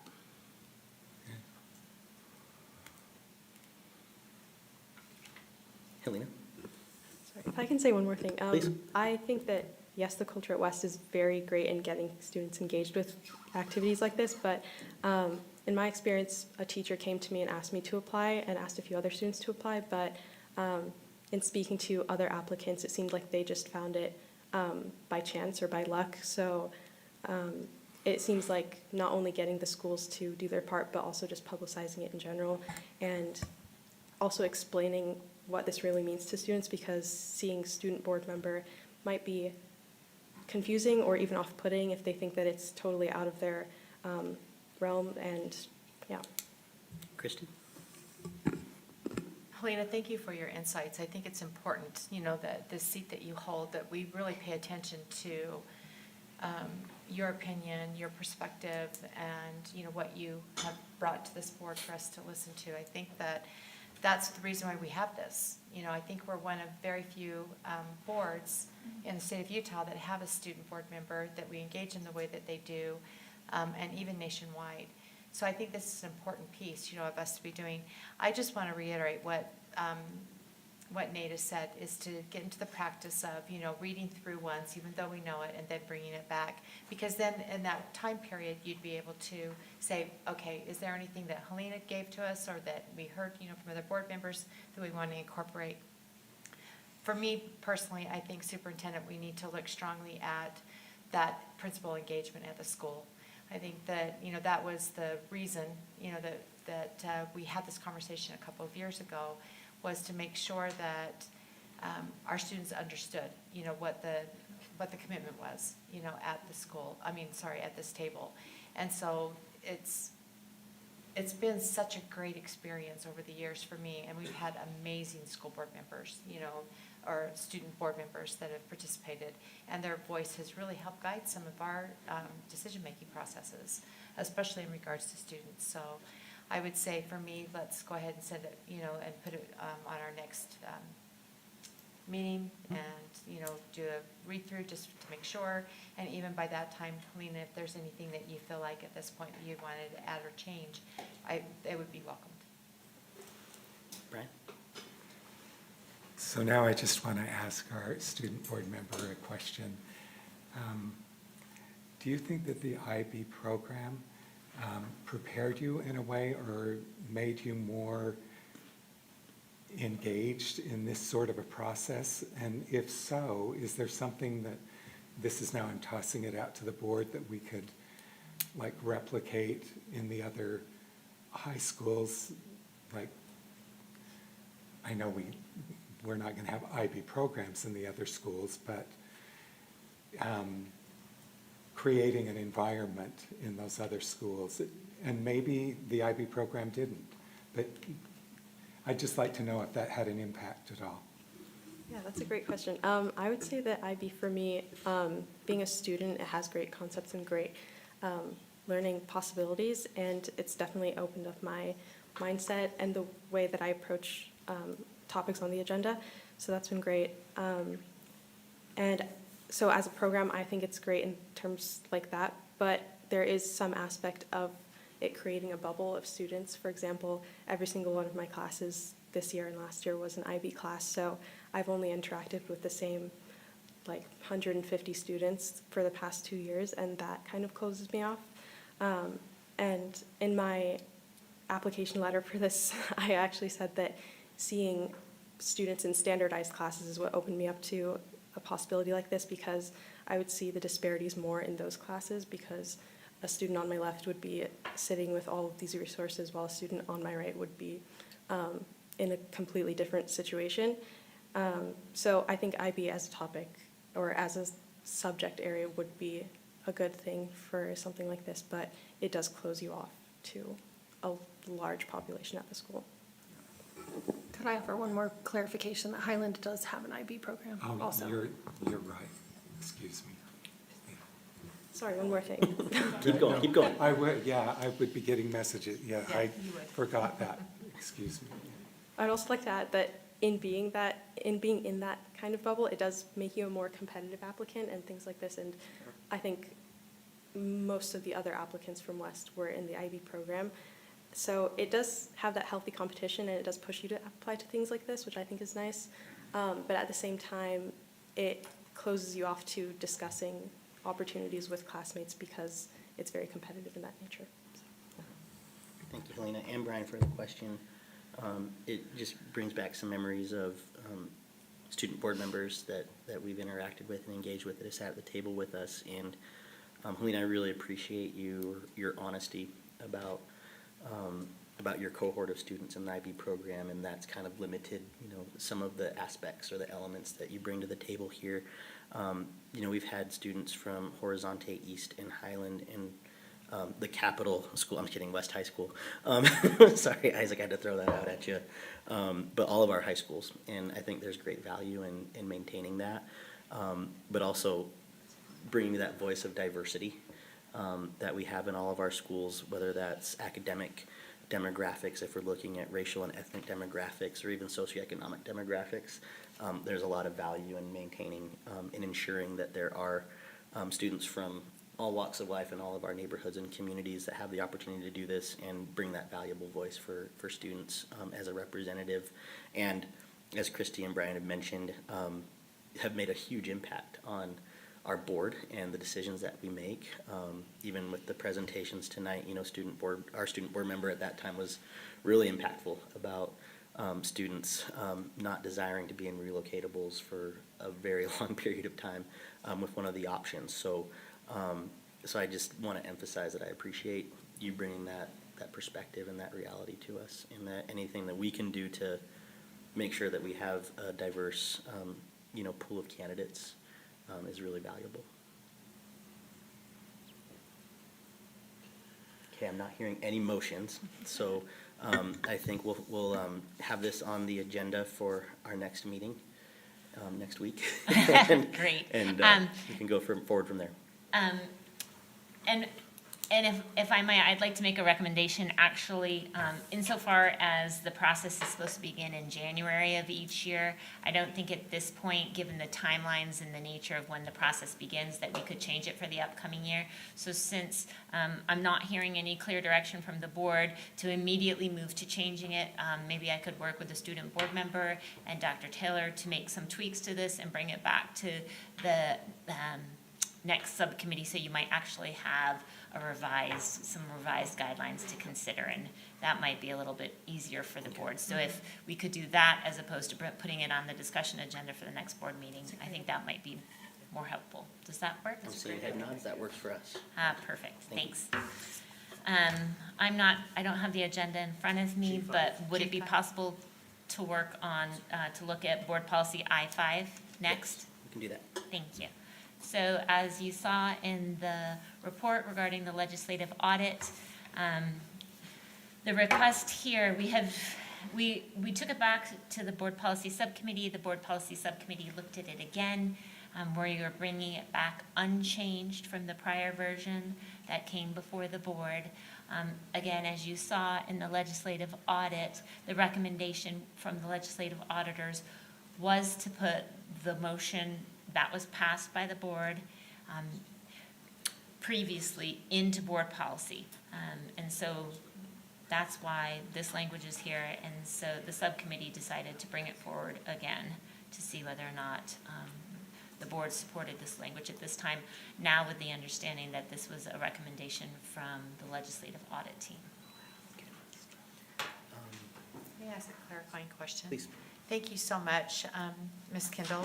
So just for a clarifying question, did the original motion have the section about except as approved by the superintendent? No, it did not. So that is added from the original motion that was in policy? Correct, it is. Thank you.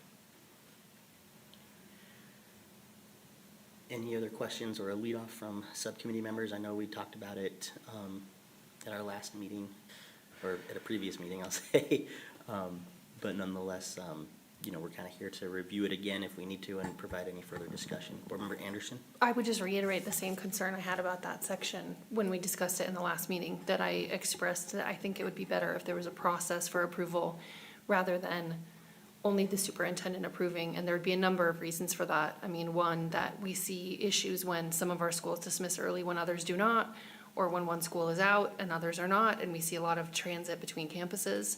And I think having a process that outlines the clear expectations for when an early day would or would not be approved is more appropriate than providing, only one path forward without clear metrics or rubric of some kind. And I would just like to say that the original board motion passed by the board was to prohibit early release days for high schools. I mean, there is a current process. If you want to allow early release days, that goes against what the board motion was. The reason to have the accept as approved by the superintendent currently is because high schools currently have early release days. So if we were to pass the motion without any type of exception, and it was immediately to go into effect, it would change their current schedules, which have already been approved for the school year that have certain early release days. So that exception, as accepted as approved by the superintendent, was to allow flexibility for this year for them to perhaps be able to keep some of their early release days that had already been approved. But the motion as approved by the prior board was to prohibit early release days. And, if you weren't going to put this into effect, there is a process. I mean, it's how they got their early release days now. It went through multiple layers of approval. So we wouldn't need to recreate the wheel. There is a wheel in place, but it just contradicts the prior board motion, which prohibited early release days for high schools. Can I ask a follow-up to that? I'm curious, one, I don't know if people can see because the video source is gone, like what language we're actually talking about, if that could be pulled up. Sam, it's I-5. I'm not sure what happened, but my question would there be something, because if we put it in policy because we're reacting to a discussion about the audit this year, what would prevent us from saying accept as through whatever process in the policy, but in our motion, acknowledge that this year is excluded because the year is underway and the calendars have been released? I would be hesitant to put something into policy language that is meant to solve for, 5 months of time when it could be a problem in perpetuity. Would there be something that prevents us from making a motion that is distinct that, this was... Ms. Kendall, is that we certainly don't want to disrupt a schedule that's already been approved for the high schools, to leave the high school schedule as it is now, Superintendent, correct? With one exception, Dr. Taylor, that there is a conflicting date in February that you wanted to work with high schools with because of some transportation problems, if I remember right? That's correct. In February 6th, I believe, date for early release, we created a conflict with the middle schools if it goes as scheduled, and we were working to resolve it. So I think that could be mitigated, obviously, through you.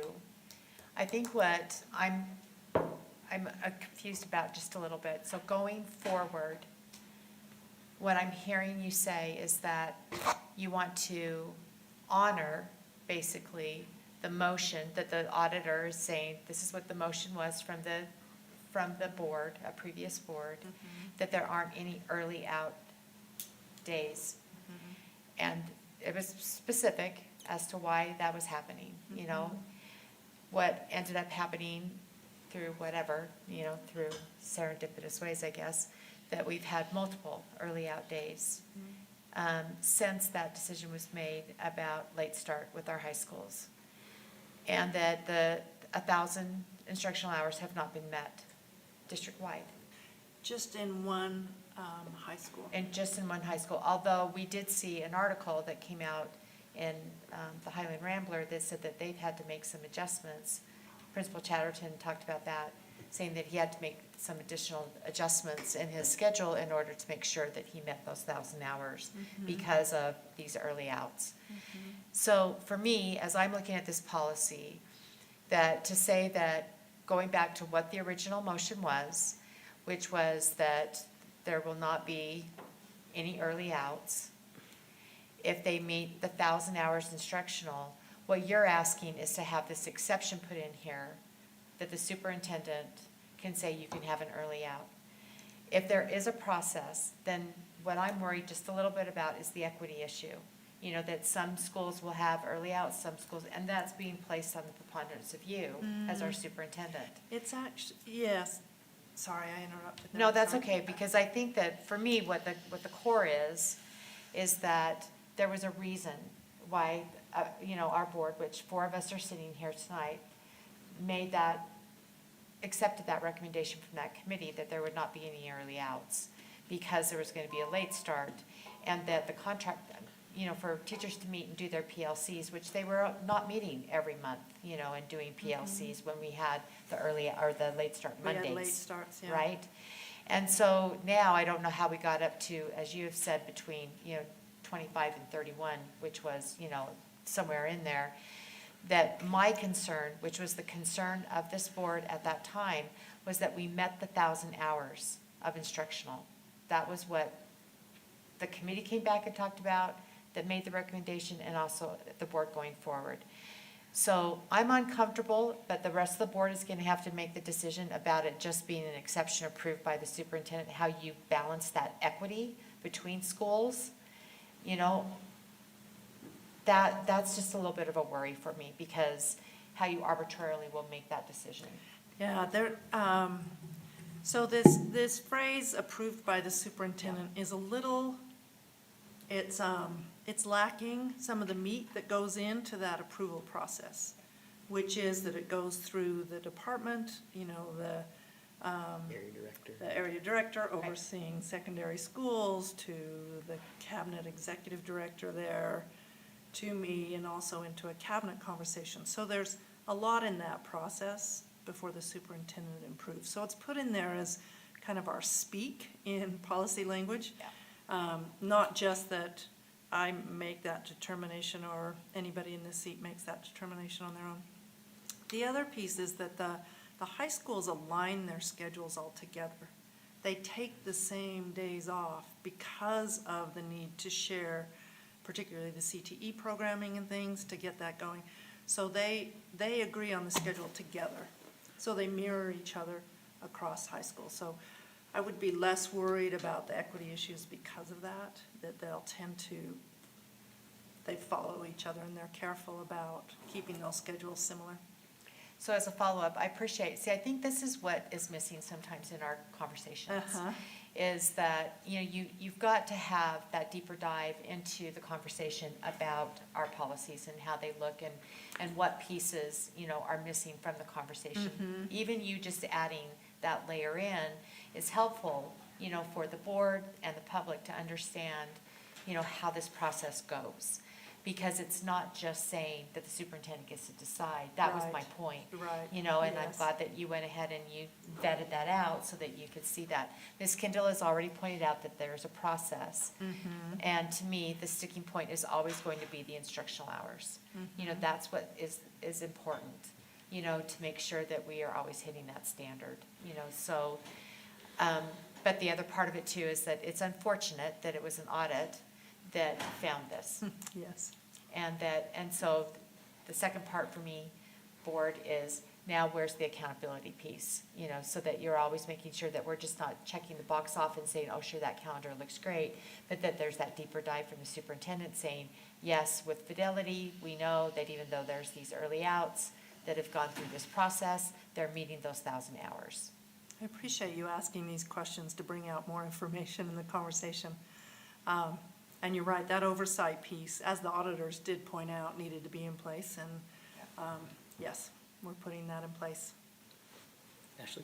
So to follow up, as I'm thinking about what you've said and the response from Christina, I guess my confusion continues to be that one line says as approved by the superintendent, which you pointed out as policy language, and the other says approved through the appropriate process. So I think actually the real thing that needs to be addressed is 2 parts. One is, as a board, do we still feel like high schools should be prohibited from having early release days? Because that motion was made because there was fear, for lack of a better word, that we would not meet the instructional hours should late start be approved. But in fact, a majority of the comprehensive high schools with late start did meet the instructional hours. So should we, as a board, in fact, continue to prohibit them from having early release days? Or would we, after years of seeing that is the capacity for, that was not my timer, right? The capacity of early release days, it was mine? Yep. I'll give you a minute of mine. Even though I'm following up, I don't get 2 minutes. You get 3 minutes. if we knew what we know now, which is we're simply reacting to the years of implementation of Late Start, do we in fact have to do that? Or would we make a different decision? And that's questions not being asked. And the second thing is simply, why would the language not be mirrored for our elementary, middle, and high schools in the policy? And is this a solution for the administrative procedures and not the policy language at all? I appreciate that, Ashley. And also to kind of dovetail on what Christy had mentioned, I think, yes, there was the worry about the instructional hours, but we also spent a lot of time talking about busing and what type of, tier 1, 2, or 3 busing. And I hope I'm remembering this correctly, that one of the worries was the strain on our transportation division with Late Start. And that was also included in the reality of why we should consider not having the early release days. I could be remembering that wrong. I should go back and listen to that meeting or those meetings. But nonetheless, I think there is the reality that with the number of early release days that we had, that it did not only put a strain on instructional hours, but it also put a strain on the transportation division, which in turn, as identified in the audit, made the transportation for students after school back home, having them wait for various amounts of time depending, and a lot of that was driven because of the high school early release days and transporting students from the high schools back home and then having to go to the middle and the elementary schools after that, which in turn is my understanding why we had so many students waiting, especially at that middle school level, waiting an excessive amount of time to get back home to their home lives, homework, other responsibilities that they might have in their homes or in their neighborhoods and communities. So I also believe that transportation element was part of this decision as well. And I will say that my understanding of through the appropriate process in the board motion that took place related to elementary and middle schools has to do with the process that's laid out in the written agreement. That will also be brought up in terms of further discussions about shared governance and the legislative audit in terms of who has the authority to determine school schedules. But that appropriate process is referring to the process that's laid out in the written agreement, which would be obviously different from a prohibition on early release days. So Except for a clarifying going question. through. Please. So is the subcommittee, if we look at this and we put this on the action agenda as is, do we need to put something in there that specifically says something about that it's not implemented until, because so it won't mess with the school schedule for the rest of this year? I mean, is that what we need to do, Ms. Kindle, is have that in there? No, I believe because it says except as approved by the superintendent, that the superintendent would move forward with approving the remaining early release days, maybe with the exception of the one in February, that they would work with the schools to correct the transportation issues. The conflicts created by transportation. But I'm happy for any member of the board policy subcommittee to speak to this since there was a discussion about that. When we were having this conversation, I think that one of the reasons that we did not make changes was we had received the legislative audit. And on page 9 of the legislative audit, there was a recommendation. I think it was recommendation 1.3 or something like that. I'm pretty sure it was 1.3, saying that the motion had not been put in the policy and that needed to be put in the policy. So what we were trying to do was get the motion in the policy, but recognizing that we had schedules already established, and so we needed to have a way to address the early releases, and the way that we could address that was with the superintendent's approval. That is all that we were trying to accomplish, was to have and I appreciate the question that you've brought up. Do we need to look at further questions? You know, at the board's direction, we can do that, but what we were at that point tasked with was looking at this specific policy. And we had received a directive from the legislature. That's why we did not change the wording. I think the other thing that is kind of sticking out to me in this conversation is that this is a decision that we've already made as a board. Granted, there's only four of us that were, or I guess fewer than four, Christy, that were here when we made I wasn't here. that motion. And we talk a lot about what we leave behind and, for other boards to inherit. But I feel like my training through USBA, through NSBA, through other avenues and mentors that I have is that our decisions are legally binding. Yep. And I think that's what kind of the audit is calling out, not necessarily that we're out of law, but that we made a decision that for whatever reason, through the pandemic or distractions that have happened over the years, that we just weren't following or implementing our binding decision. And that's kind of called out in the audit that we need to not only take ownership of that, but that we need to be following through with the decisions that we make. And so I feel like what I'm hearing from the conversation, from Ms. Kindle, from the superintendent, that there are, there's a lot more to this than just what's outlined in the recommended changes to this policy, which is simply just the motion that we approved a number of years ago. And so I'm in a position now where I think we should move on and move this to action and continue the conversation there. I'll second that motion. You can make it, I'll second it. Yeah, board president shouldn't make motions. Okay, you're right. Thank you. Okay, I move that we move board policy I-5 school days for students to the action agenda. I'll second. We've got a motion and a second on the table. Any further discussion? Seeing none, we'll start with a roll call vote with Board Member Jensen. Brian Jensen, yes. Christy Sput, yes. Bryce Williams, yes. Jenny Sika, yes. Ashley Anderson, no. Nate Salazar, yes. That motion carries, and we'll revisit this on the action agenda. The only remaining policy item, Ms. Kindle, is G5, district reconfigurations and long-term school closures and its administrative procedures. Yes. As you may recall from a prior board conversation, we talked about the idea that we would address changes that needed to be made to the G5 administrative procedures in two parts.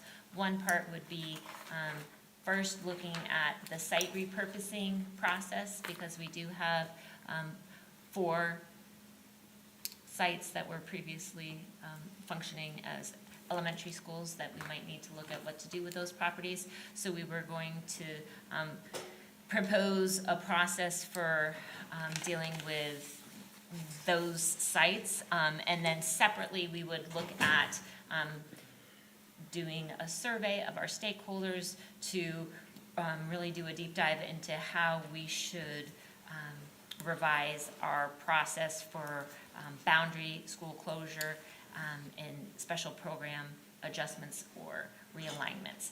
So what I'm here today to talk about is the proposed new process for, that's bad. The proposed new process for what to do with district facilities that are no longer in use as school buildings. So Sam has put it on the screen. I know it's super small, but we previously talked as a board about what this process should look like. I know Board Member Sika indicated she wanted to make sure that there was public comment built in. Board Member Anderson talked about flexibility. The Board Policy Subcommittee met. I'm sure that you all saw the agenda in terms of the resources that the subcommittee looked at. We had samples from about 9 other school districts nationwide. We were looking at Denver, Sacramento, Baltimore, Jeffco County, Aurora, Chicago, Kansas City, as to what sort of process they looked at when they were in a similar situation after having closed some of their schools. And one of the things that struck the subcommittee was the idea that pretty much uniformly across the country, school districts that are faced with this initially look at whether or not the district has a need for those sites themselves to address a district need. And that if there was a district need to utilize that building or that facility, that would take priority. And that would be the first consideration that a board would look at. So in drafting how a decision related to district facilities no longer in use as a school building would take place, the subcommittee built in that idea of the first and overriding consideration is whether there is an immediate district need. And while using that terminology, immediate district need, we didn't want to constrain it to 1 month or 2 months. We just wanted to indicate that there was a foreseeable need that the district would have for that building.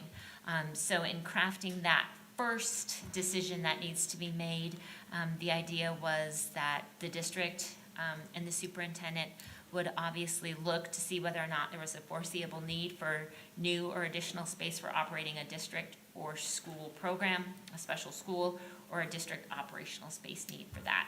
And if there was, the superintendent would come to the board in a public meeting and recommend to the board that the building be used for that identified district need.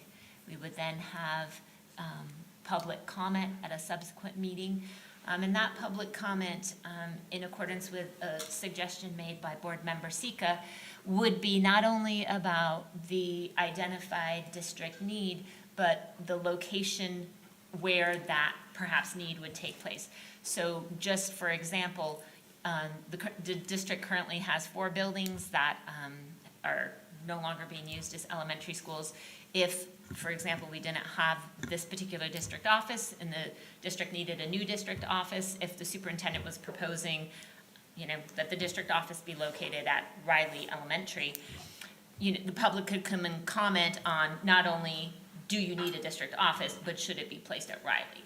So that was the idea there. And then after the board heard public comment about the need as well as the proposed location, that at a subsequent meeting, the board could place the superintendent's recommendation on an action item and vote on it. So that was the first idea, to sort of get that out of the way. If the district doesn't have an identified foreseeable need for the building, state law has specific requirements for if we were going to surplus the property. And so the decision to actually sell property is obviously a monumental undertaking. So in talking to Business Administrator Kersley, as well as the Superintendent and Board Policy Subcommittee, we decided that one of the things that some school districts did that we thought was probably invaluable would be to obtain a feasibility study, which would be going out to the experts and getting a real estate analysis, as well as a economic and financial analysis that would have experts telling the district, what the best and highest use of that property was, what zoning laws would be allowed, what, the development potential would be, what things were in demand in terms of what needs the community had, and also, in terms of a financial and economic analysis, whether or not they could come up with land use plans that would meet the district's goals and be market feasible as well as feasible for implementation in that area. So the idea would be we would come back with that feasibility study and see what the recommendation was, and then the board would receive a presentation from the district about a recommendation for each site to either repurpose the site or declare it surplus property. If we declared it surplus property, as you all know, that is strictly outlined in state code as to how we go about that. That has to be offered first to the appropriate governmental entities for sale based on the evaluation that's done. Governmental entities within our geographic area have the right of first refusal, and I'm talking mostly about the city or the county. And then if they chose not to purchase the property, then it could go out for wider sale. But the board would need to make a surplus property declaration. So the second portion in C outlines how that surplus property declaration would be made and how we would go about declaring property surplus.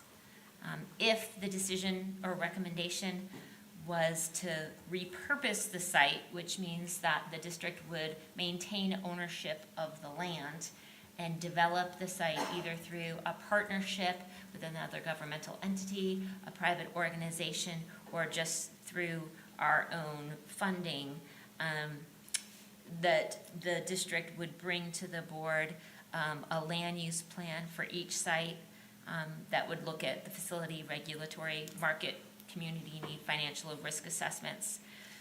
And then we would offer opportunities for community feedback informally as well as formally through public comment at board meetings.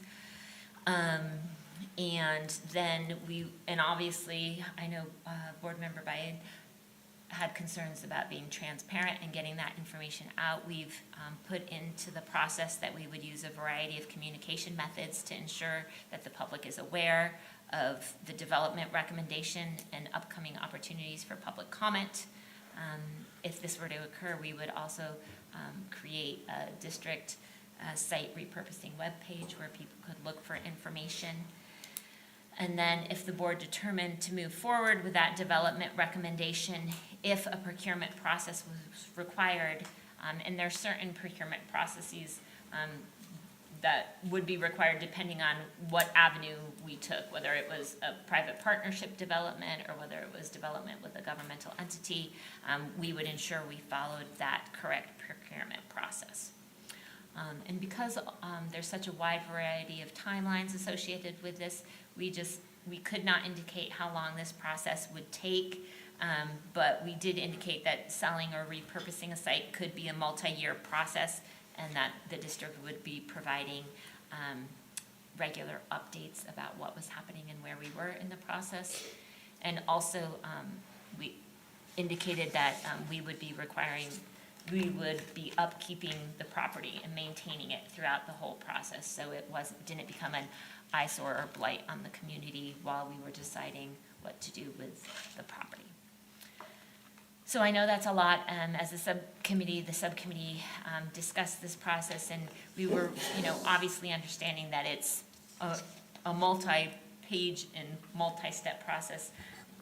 We understood that it wouldn't be approved tonight, but we were just looking for feedback in terms of what the board as a whole thought about that approach, which is really a three-pronged approach in terms of identifying district needs, getting the feasibility study, and then either moving forward with repurposing or selling the property.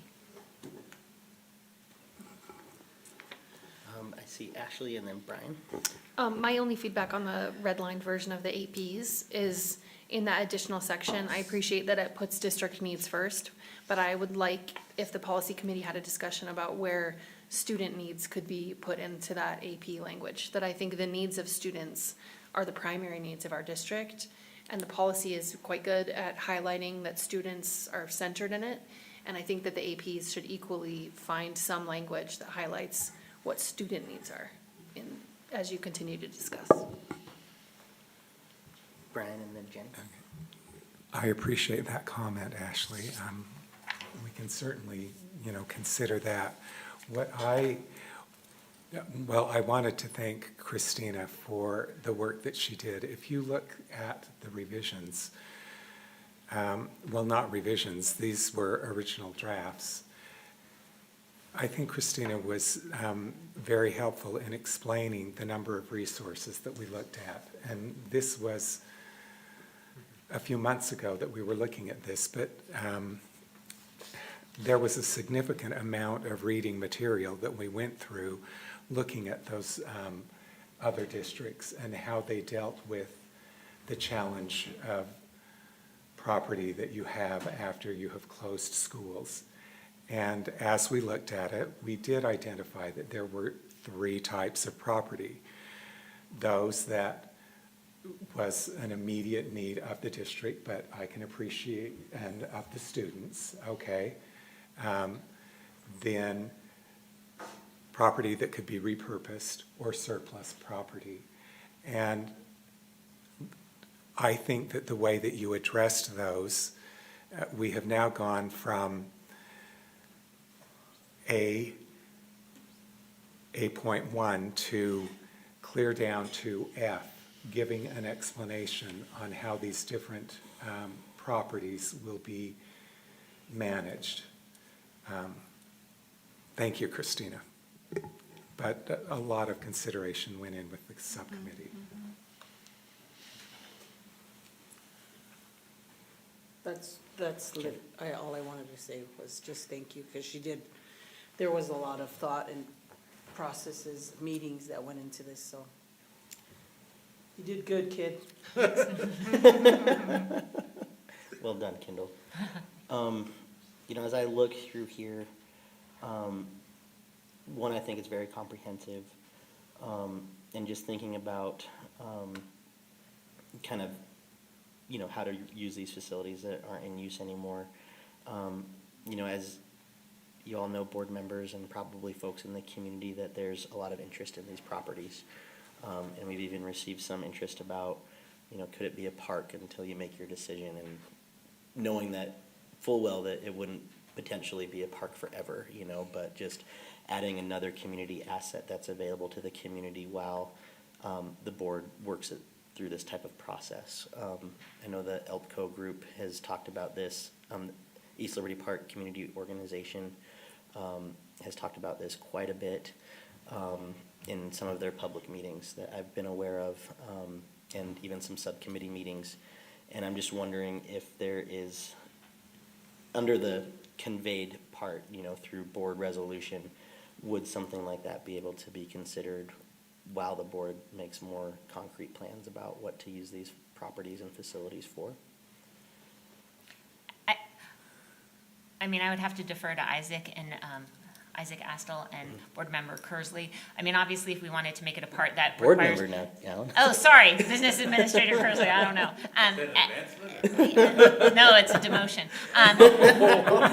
Kendall. You're taking a salary hit. No, obviously, if it was going to be a park, it would require demolition of the building, right? And so the idea, I think, at some point, maybe we would need to have a feasibility study to see if the building could be converted into something else. But if it was going to be demolished, perhaps that is something that we could consider an interim for just the land, if that makes sense, right? It does, yeah. And I think, just to use the ELPCO example again, is that, I don't know, they don't have no interest in the building, but what they do have an interest in is in the green space. And ideally, if that could be maintained and upkept or upkeep, I don't know how to say that.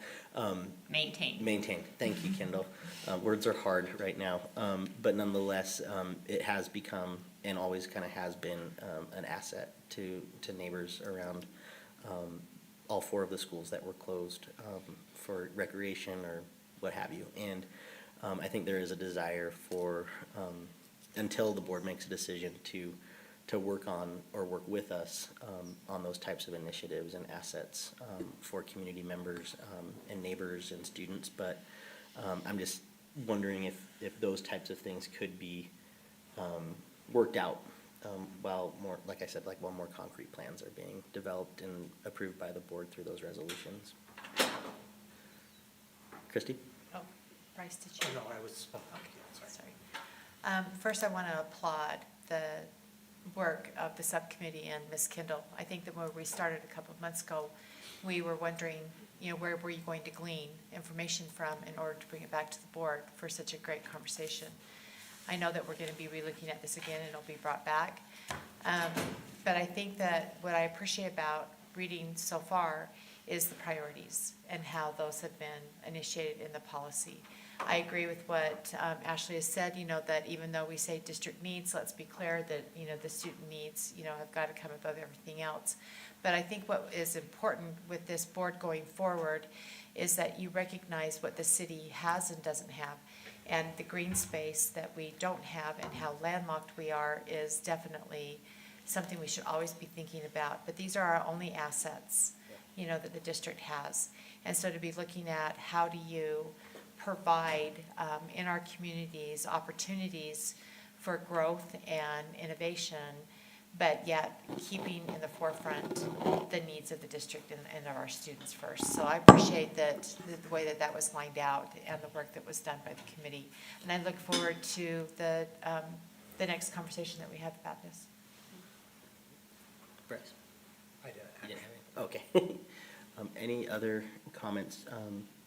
Just as you know, board, this is our first reading, and we won't be making any decisions tonight, but any feedback to Ms. Kendall and the subcommittee is always appreciated.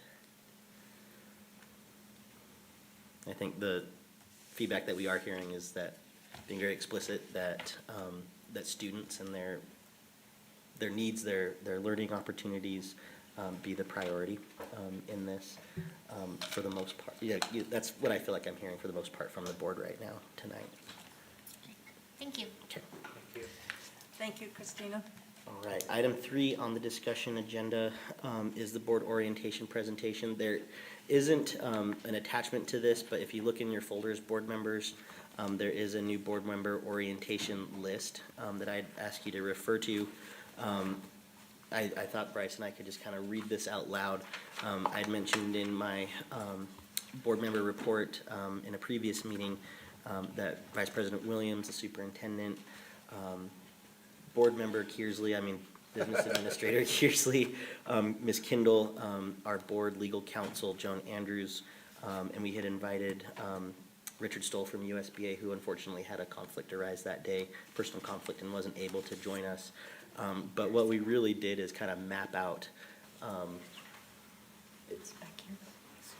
So Christy's looking for that. But what we really tried to do is map out what an orientation would look like for our new board members. I think Vice President Williams and I both acknowledged that this would be really beneficial for new board members and kind of adds to what our experience was when we became new board members as well. So I'll just kind of, does everybody have it available to them? Okay. So I just thought that we'll just run down the list, and I do see board member-elect Longwell. Amanda, thank you for joining us this evening. So you're getting a snapshot of what your orientation's going to look like. So the first item on there, so first and foremost is that new board member orientation will occur between the election and the end of the year. So that's November, whatever that first Tuesday is, to the end of December. During the orientation, board leadership or the designee will present the following topics to each board member. There's a section on governance. Christy, do you not have a copy? It's okay. She doesn't have I'm the just first missing a page, so she's But gonna that's look okay. at mine. I'm sharing.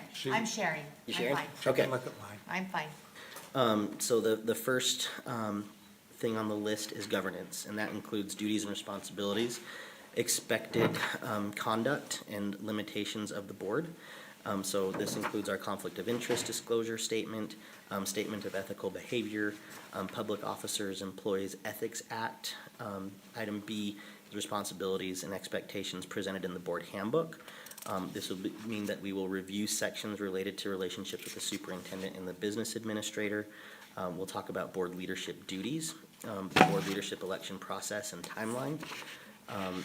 Bryce, do you want to take on item number 2? Yeah, item number 2 would be explanation of current major issues before the board. For example, the general obligation bond in rebuilding Weston Highland, declining enrollment, the legislative audit, transportation issues, and shared governance.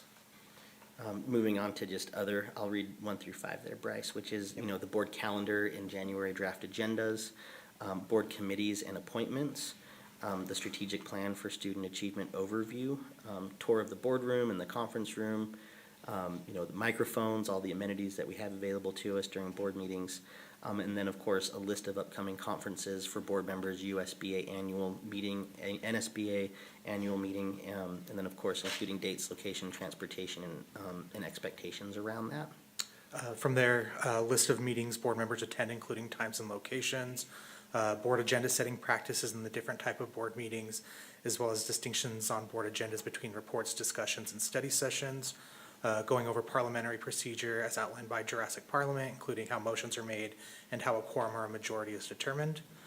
Cadence of board decision-making through the school year when major items occur during the year according to standard governance practice such as budget development, administrative changes, staffing allocations, et cetera.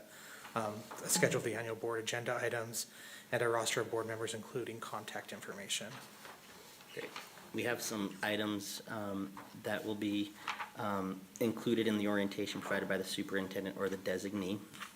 One is a tour of the auxiliary services building and the district office, a tour of schools, one or two in the new board members area, the new hire orientation through human services, so that would include payroll, insurance information, fingerprints, et cetera. Building access badges will be issued after the board member is sworn in. And then board orientation guidebook, which includes a list of administrators, including their contact information, the district org chart, school information, including administrators, and school statistics. Then a legal counsel orientation, including scope of board member, individual authority as a representative of the board, governmental immunity, role of board legal counsel, and accessing legal counsel through board leadership, attorney-client privileged communications, Salt Lake Education Foundation introduction, provide log information for district accounts, and provide stipend to purchase technology or electronic device for participation in board meetings and communications. From there, there's some different resources through USBA and NSBA, different acronyms, Master Board Award, board governance, membership tools, so on and so forth. And these are all There's a links link, that yes. we would provide to each new board member, and we could certainly provide them, obviously, to the whole board as well, just as a refresher. I think a lot of what you see in here are things that we also do annually as a board. So it's just a really good opportunity for us to really highlight, one, the roles and responsibilities of the board, individual board members, relationship with the superintendent, and kind of what to expect in this board work, which has its moments and its successes and its challenges. So we just wanted to provide you with something in writing that you could look at, and just kind of see if there's anything else that you would want to share, to be included, feedback, worries, concerns, all of that type of stuff. Brian? Thank you for putting this together. I think that this is a really valuable tool, not just for the new board members, but for each of us to be using as a checklist. Any other points of feedback or thoughts? Maybe we could provide any to you afterwards, since this is our first look at it. Yeah, that'd be great. Cabinet did offer today that in addition to seeing some schools, it would be useful to see the CLCs, maybe the West High Clinic, the Parkview Vision Clinic, and have a sense of that across the district as well.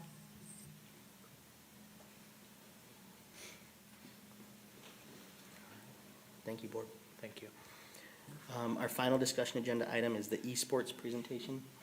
Superintendent, I think you have some folks from your team who've been waiting an awful long time to present They tonight. have. Thank you for your Well done. patience. Area Director Emily Sutherland here, and also, I don't know if you guys have had the chance yet to meet our District Athletic Director, who's been in position for a few months now, Namani Satwala. So, Yes, sorry, I didn't realize I was gonna have to plug in, so I don't know why I didn't, but Sam can help you here, Emily. I think I'll get it, I got it. Okay.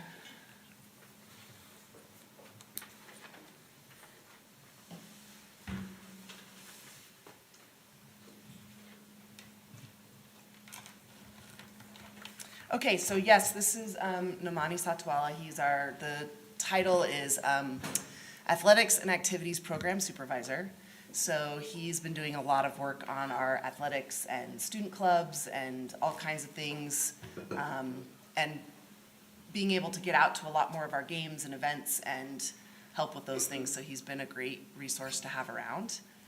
And so we have this little presentation here on esports, and I'll do a few of the slides, and then Namani will take over and do some of the slides as well.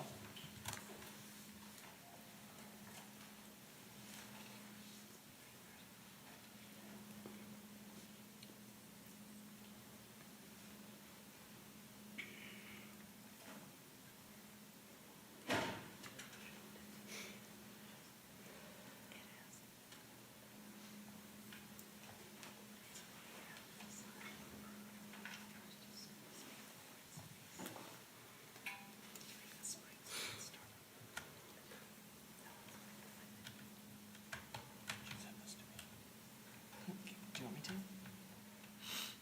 Here's one of the things. That's the one.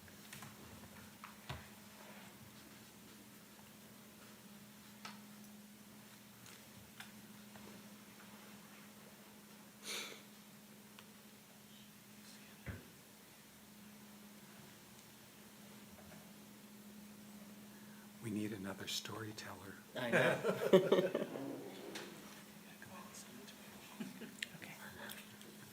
I volunteer you, Brian. I'm sure you've done a few story Don't worry, times in we've your got life. a plan B here. There are no We problems. do all have it on our own devices, like Yeah, temporarily. we do. We can Okay, scroll okay, through it. that's good to know.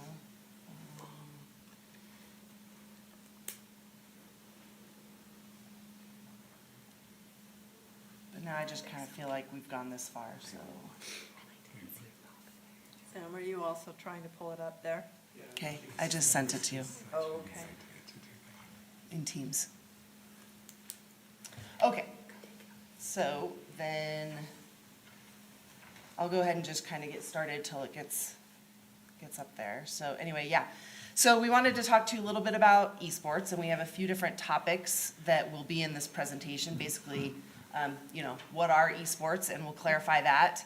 And some of the benefits, just a few of the benefits that students receive from esports, what our current participation is like here in Salt Lake City School District. We want to bring up the topic, the fact that esports is being sanctioned as an activity by UHSAA in the next school year. We have some budget issues we want to bring up, and then also our recommendations. So that's sort of the outline of our presentation here. So esports is short for electronic sports, and basically it's students playing and competing in different video game formats. So it is organized and it is highly competitive, and so they play, the games can range from popular team-oriented multiplayer online battle arenas to single-player first-person shooters to survival battle royales, etc. So there's lots of different kinds of games. Some of the games that our current esport clubs are playing now are things like Rocket League, Mario Kart 7, Super Smash Bros. Is it Super Smash Brothers? I don't know. Thanks, okay. Actually, I think League it's of Legends, and so on. So there are some games that they're already competing in and playing. All right, the benefits. So a lot of students, this is a very enjoyable activity for a lot of students. They have a lot of fun with it, and it does bring students together in new ways, really different ways that they maybe don't socialize in other ways. It does promote teamwork, strategic thinking, and leadership skills. Our universities have esports. This is a very up and coming activity. There are like athletes in college that play esports. They offer scholarships, and it of course promotes careers in technology and gaming. So there's a definite pathway through esport participation. And then there is an element of academic improvement also built into esports. It gives students an opportunity to enhance their sense of belonging, and that in and of itself can foster improved academic performance, a lot like our traditional sports do. We do have current esport clubs or gaming clubs in our schools. They're called slightly different things based on the school. And we have a little chart here regarding how many of our students from each school are participating and the totals. So you can see sort of where we are with those right now. And I really believe that as this activity becomes sanctioned and a little bit more formal in our schools and we start competing against other schools, that this participation will just skyrocket, is what I think right now. So I will let Damani take over here. Well, first off, I want to say hello and thank you for your time and opportunity. Good to see you, Bryce. We used to work at the University of Utah together. So about UHSAA, which stands for Utah High School Activities Association, which is our governing body for high school activities and athletics in the state of Utah. And as Emily mentioned, they sanctioned in the spring esports. And so before it was an emerging sport that was talked about for years, and then they've sanctioned it, and it will begin in, they're going to do a beta, beta season this spring 2025, and then officially with the schools the 25-26 school year. And so there are over 40 schools that currently participate in esports across the state in high schools, and that's with Ken Garf. So Ken Garf, as some of you might be familiar with, sounds from the nods of your heads, they provided resources and opportunities for interscholastic play within the different schools. And so on screen, or you may be seeing the startup budget proposal. So this is for 3 high schools, and I was able to get this information from a current head coach or faculty sponsor, more technical term, that at East High School that provided the cost of what it would take to put on esports within the high schools. And so multiply that by 3 for the 3 high schools in Salt Lake School District. And then as you can see, the largest cost would be computers and also setting up in the different rooms that are not ready as to be able to handle the volume that the esports would take.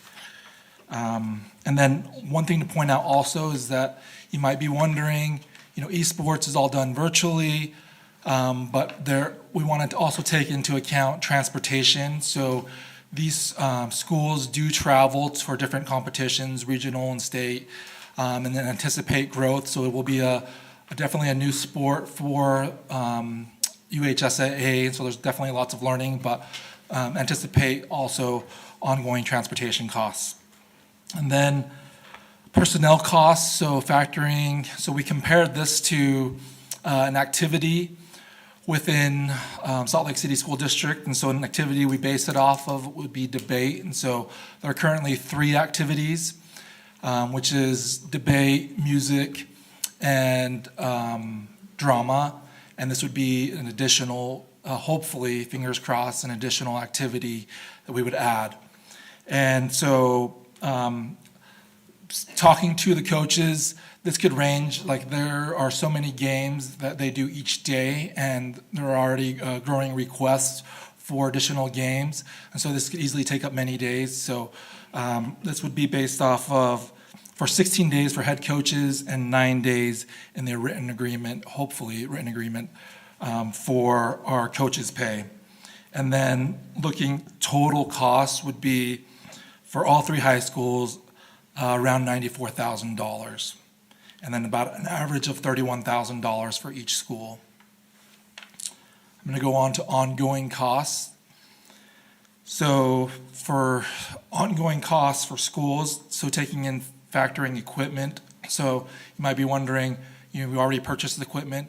Equipment does wear, and also we anticipate more and more students being involved in this, in esports. And with transportation and coaches' costs, it will be around $48,000.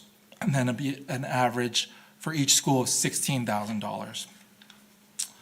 So moving on to our recommendations is that we would propose sanctioning esports at the high school level, and then 2, approve startup budget and ongoing esport costs in the athletics and activity budget, and then also approve, it is co-ed varsity and junior varsity teams.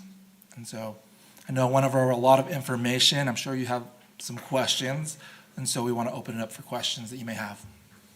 I'll start us off with the first question, if that's okay. I was looking at kind of the breakdown of the startup budget proposal. And I know equipment, especially for something like esports, is a very different cost than, say, for other athletics that we have in the district. And I'm looking at the computers cost there at $1,500 a unit. And I'm not necessarily a great gamer by any means, but I'm still stuck on Super Mario 3. I just dated myself. Thank you, everybody. But nonetheless, at $1,500 a unit, based on what I do know, very limited knowledge, it seems a little low for the cost of a high-quality gaming computer.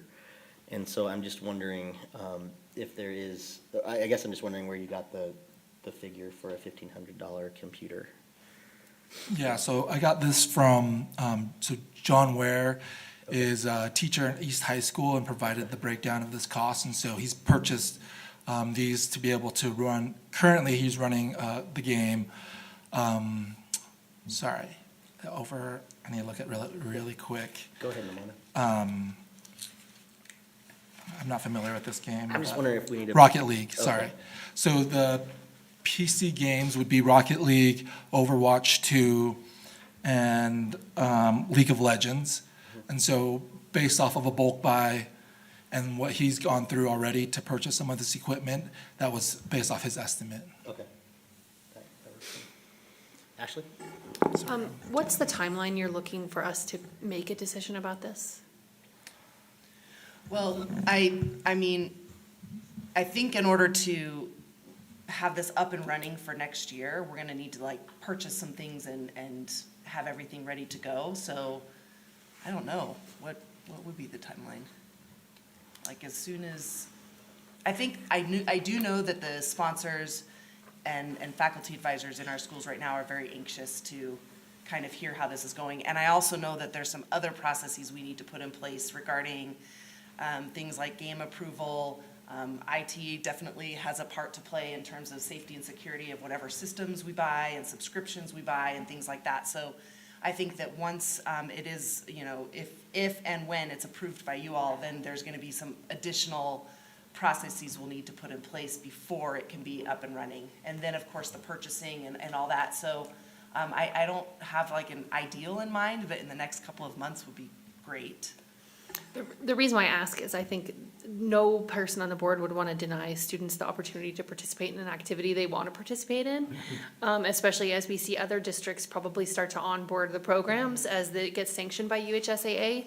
So the only question I would have, other than what I asked you, would be to talk a little bit with our business administrator about the ongoing fee waiver conversation, because obviously this is an extracurricular fee, which we are still allowed to charge. But with the elimination of curricular and co-curricular fees, we're gonna have a little bit of a different budget conversation.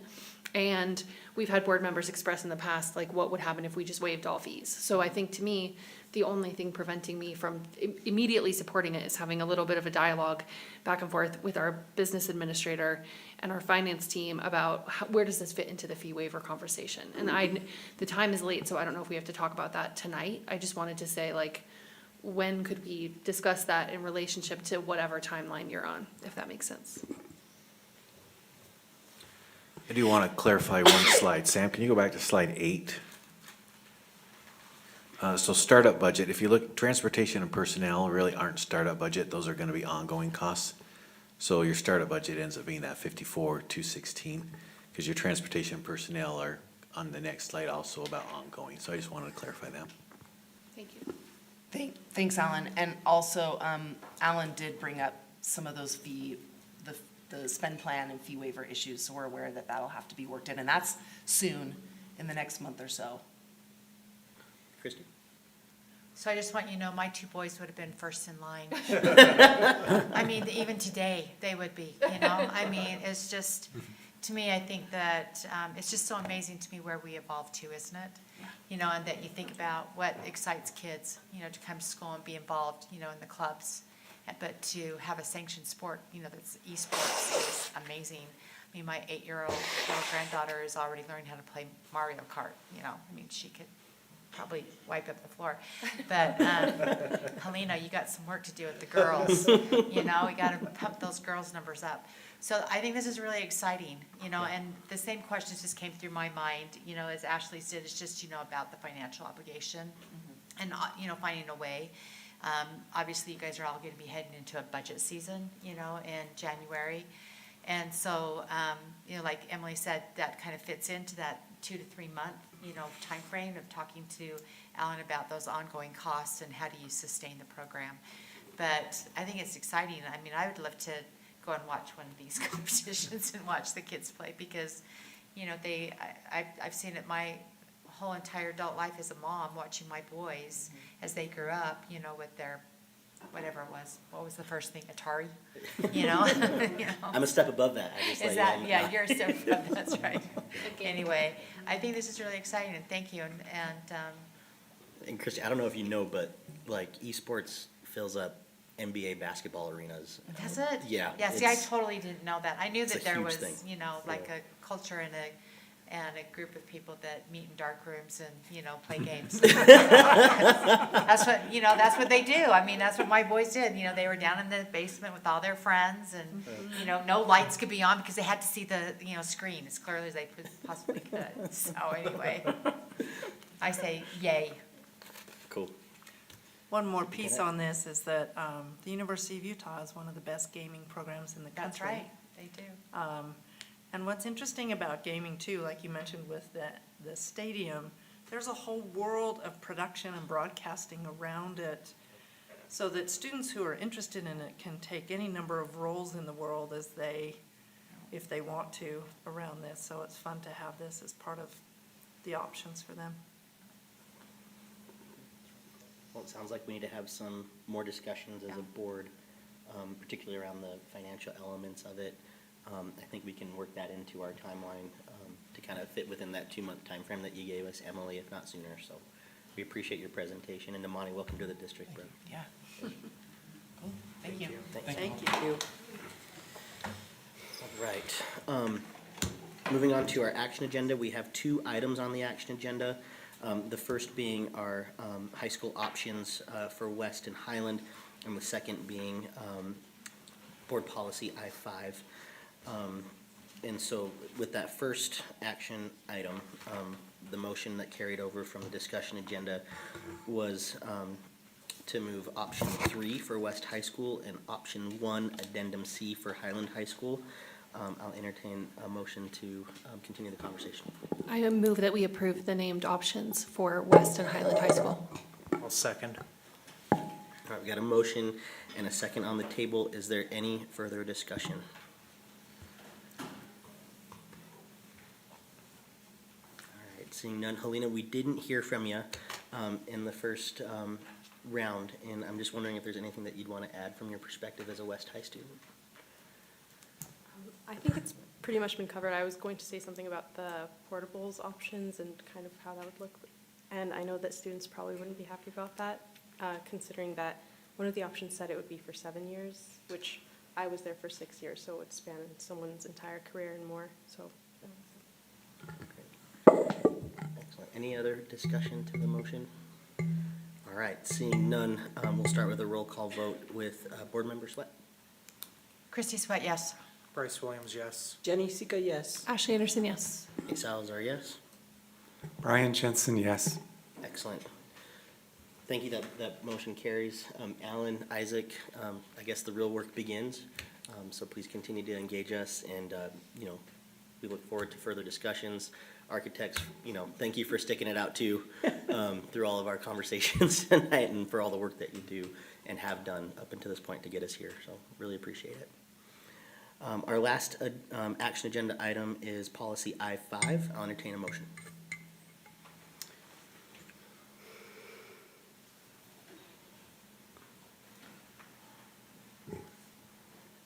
I'll move that we take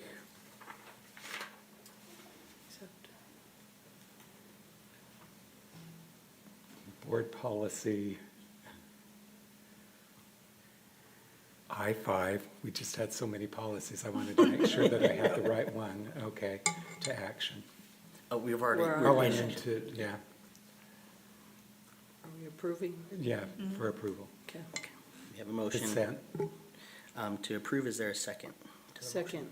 All right. Any further discussion? Christy and then Ashley. So I think that because of this conversation around I-5 and it's raised, and Late Start has raised its head, that I just want to make a note that this is now our 4th year of Late Start. We implemented it in 2021 to 2022. So now you have a full 4 years of data, superintendent of high school students. And I think it's imperative that this board revisit this policy and look at different parts of it. We had promised that there would be an evaluation of Late Start. That we would make sure that the reasons that we went into Late Start was to look at the achievement gaps and were they closing? Because that was one of the reasons, is that kids need, more sleep and that their achievement will be raised. But also, the third part for me was the mental health issues.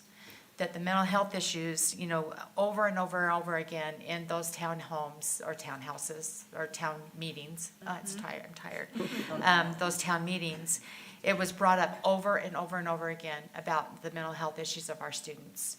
And that was one of the reasons that they weren't achieving and they weren't, being able to be as successful in our high schools was because of the mental health issues, because they weren't getting enough sleep. And so I think that it is imperative that you as a board revisit this and that you look at Late Start and you look at that cohort of those 4 years, because now you have that to see when they entered in as a freshman and what it looks like as a senior today.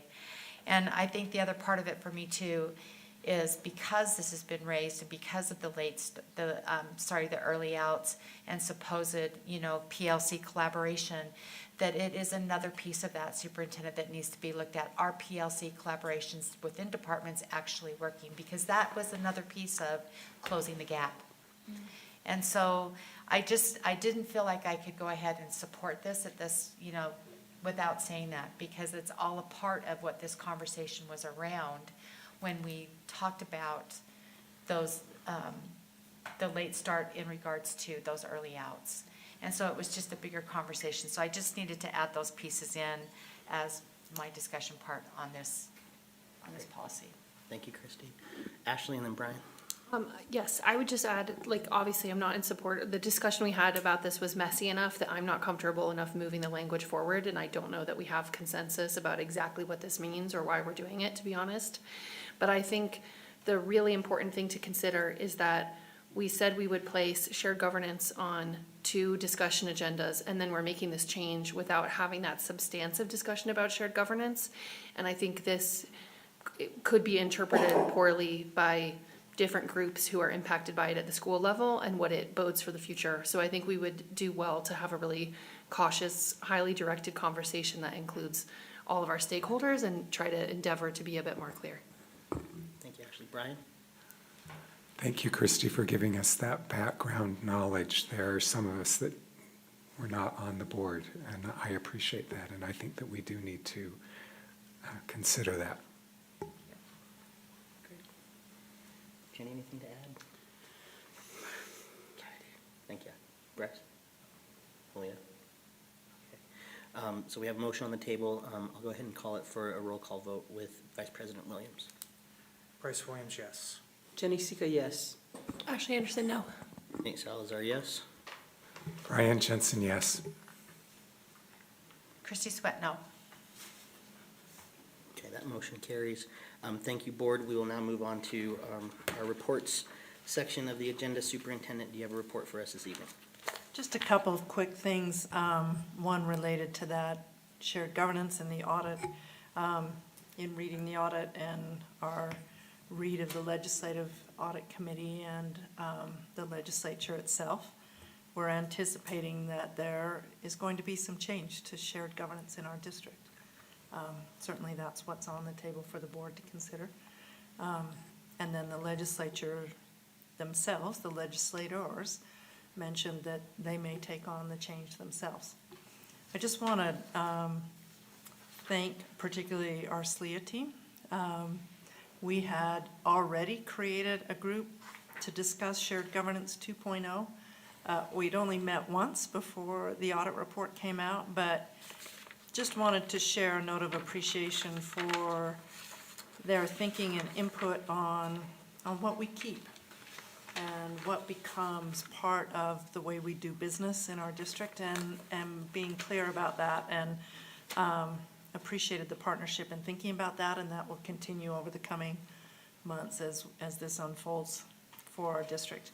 The other piece is kind of in the same lines of a bit of Thanksgiving, and that is just that we had the holiday, which is my favorite of the year, and watching the recognitions today that highlight our teachers and what they're doing, and really the excellence we see in our schools. It's pretty remarkable how many awards and recognitions come to Salt Lake District. And I think that's just the tip of the iceberg about what's going on, because those are the ones who are showing up in some of these awards. But the work our teachers do, particularly in these last few weeks before the holidays, which is always a bit of a push to get through, just wanted to say thank you to our educators that way, and to recognize that these teachers who are here getting the awards are representative of something broader and stronger in our district. So I wanted to share that. Thanks. Thank you, Superintendent. Alan, do you have a report for us this evening? No, I do not. Thank you. I don't know if that was a board member report or a BA report. Either way. Okay. Jenny, do you have a report this evening? No, I don't. One more. Thanks, Jenny. Bryce? Yeah, just one thing. This Saturday, Utah School Board Association is having a new board member training. I'm excited to go to that, not as a new board member, but to kind of have a refresher and pick up on some things that maybe I missed last time. So just looking forward to that on Saturday. Okay. Helena? Ashley? She's not saying her real report, which is that tomorrow she'll be performing in the West High Dance Company Winter Concert at 7 p.m. Nice. in the high school auditorium if you would like to attend. I have a Finance Committee update, which is that the Finance Committee compiled both of the 3 board members who are on it, as well as the staff members who participate in that committee, compiled a memo which was sent to everybody in relationship to our goals conversation. So if you haven't had a chance to look at it, please look at it before our next meeting, and I'll request that that be attached to those minutes as sort of the Finance Committee's take on that. For the public, the things we discussed specifically were how we would fund things in an ongoing sense in relationship to goals, looking ahead at costs we would face in the next academic year. And we specifically discussed the categories of curricular and co-curricular fees, as we talked a little bit about later today, the special education needs in the district, health and accident insurance, school safety requirements related to HB 84, Title I money, or Title I school support, the cost of living adjustment, also known as the COLA, and the WPU expectations, and what those would cost and what revenue we had to pay for them. So we wanted to draw your attention to that, make sure everyone is aware of that memo, where you can read more about our conversation before we have additional discussion on goals. I'm trying to think if I have anything else to say. The storytelling competition I was able to judge with Dr. Hall and also Nathan Spofford, who's an ELP teacher in the district, and that was wonderful. And I was glad they got to visit our meeting today. Brian? Well, first of all, I need to thank Ashley for bringing the IB program at Highland to my attention and apologize to the Highland community. And my only explanation is I had flipped to my two sons who were at West High, thinking about them in that program. But since then, we do have that program at Highland. Then I did want to, like Superintendent Grant, thank our teachers and our students. I was just reflecting on my time in the classroom, and this time of year is a wonderful time of year in classrooms. And thank you for all you're doing there. Finally, Board-elect member Longwell, I'm glad to see you here tonight.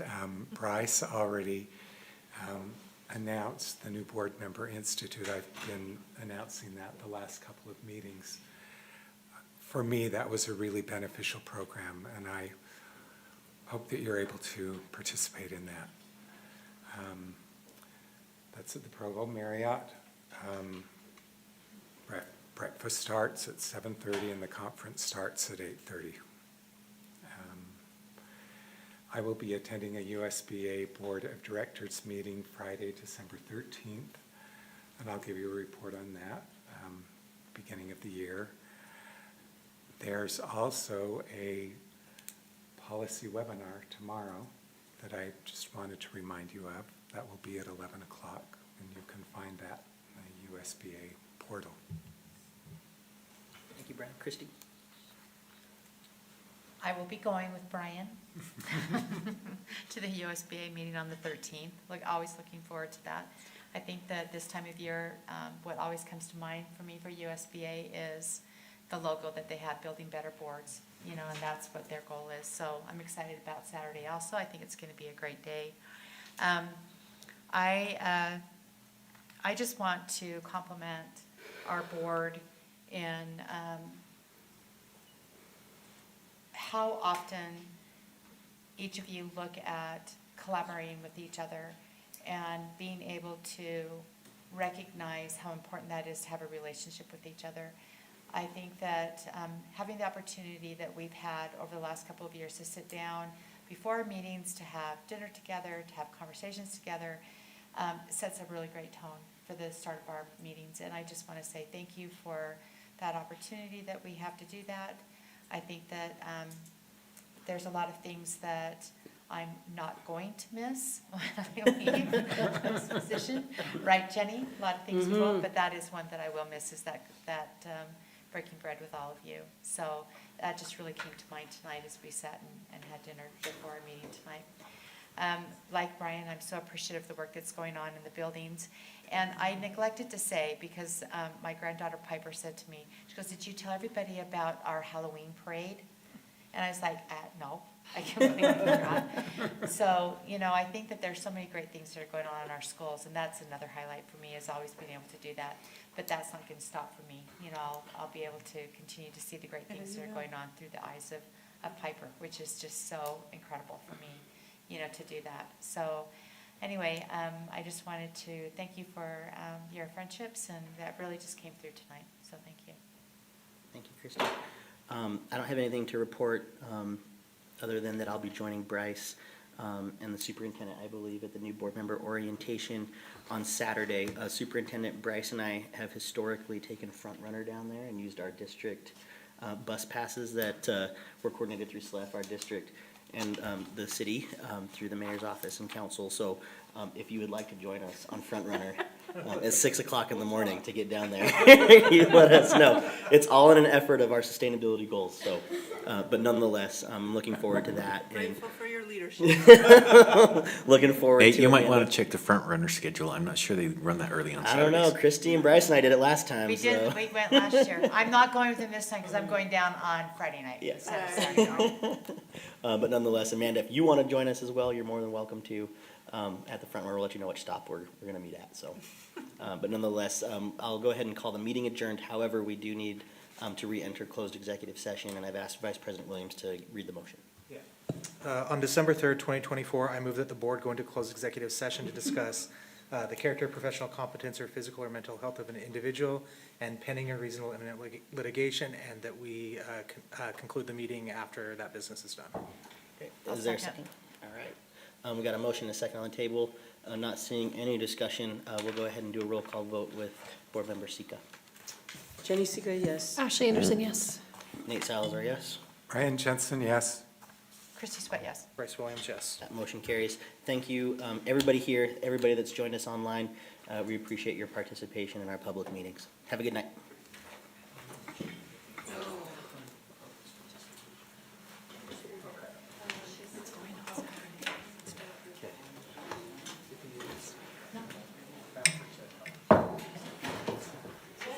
Oh my God, how are you doing, buddy?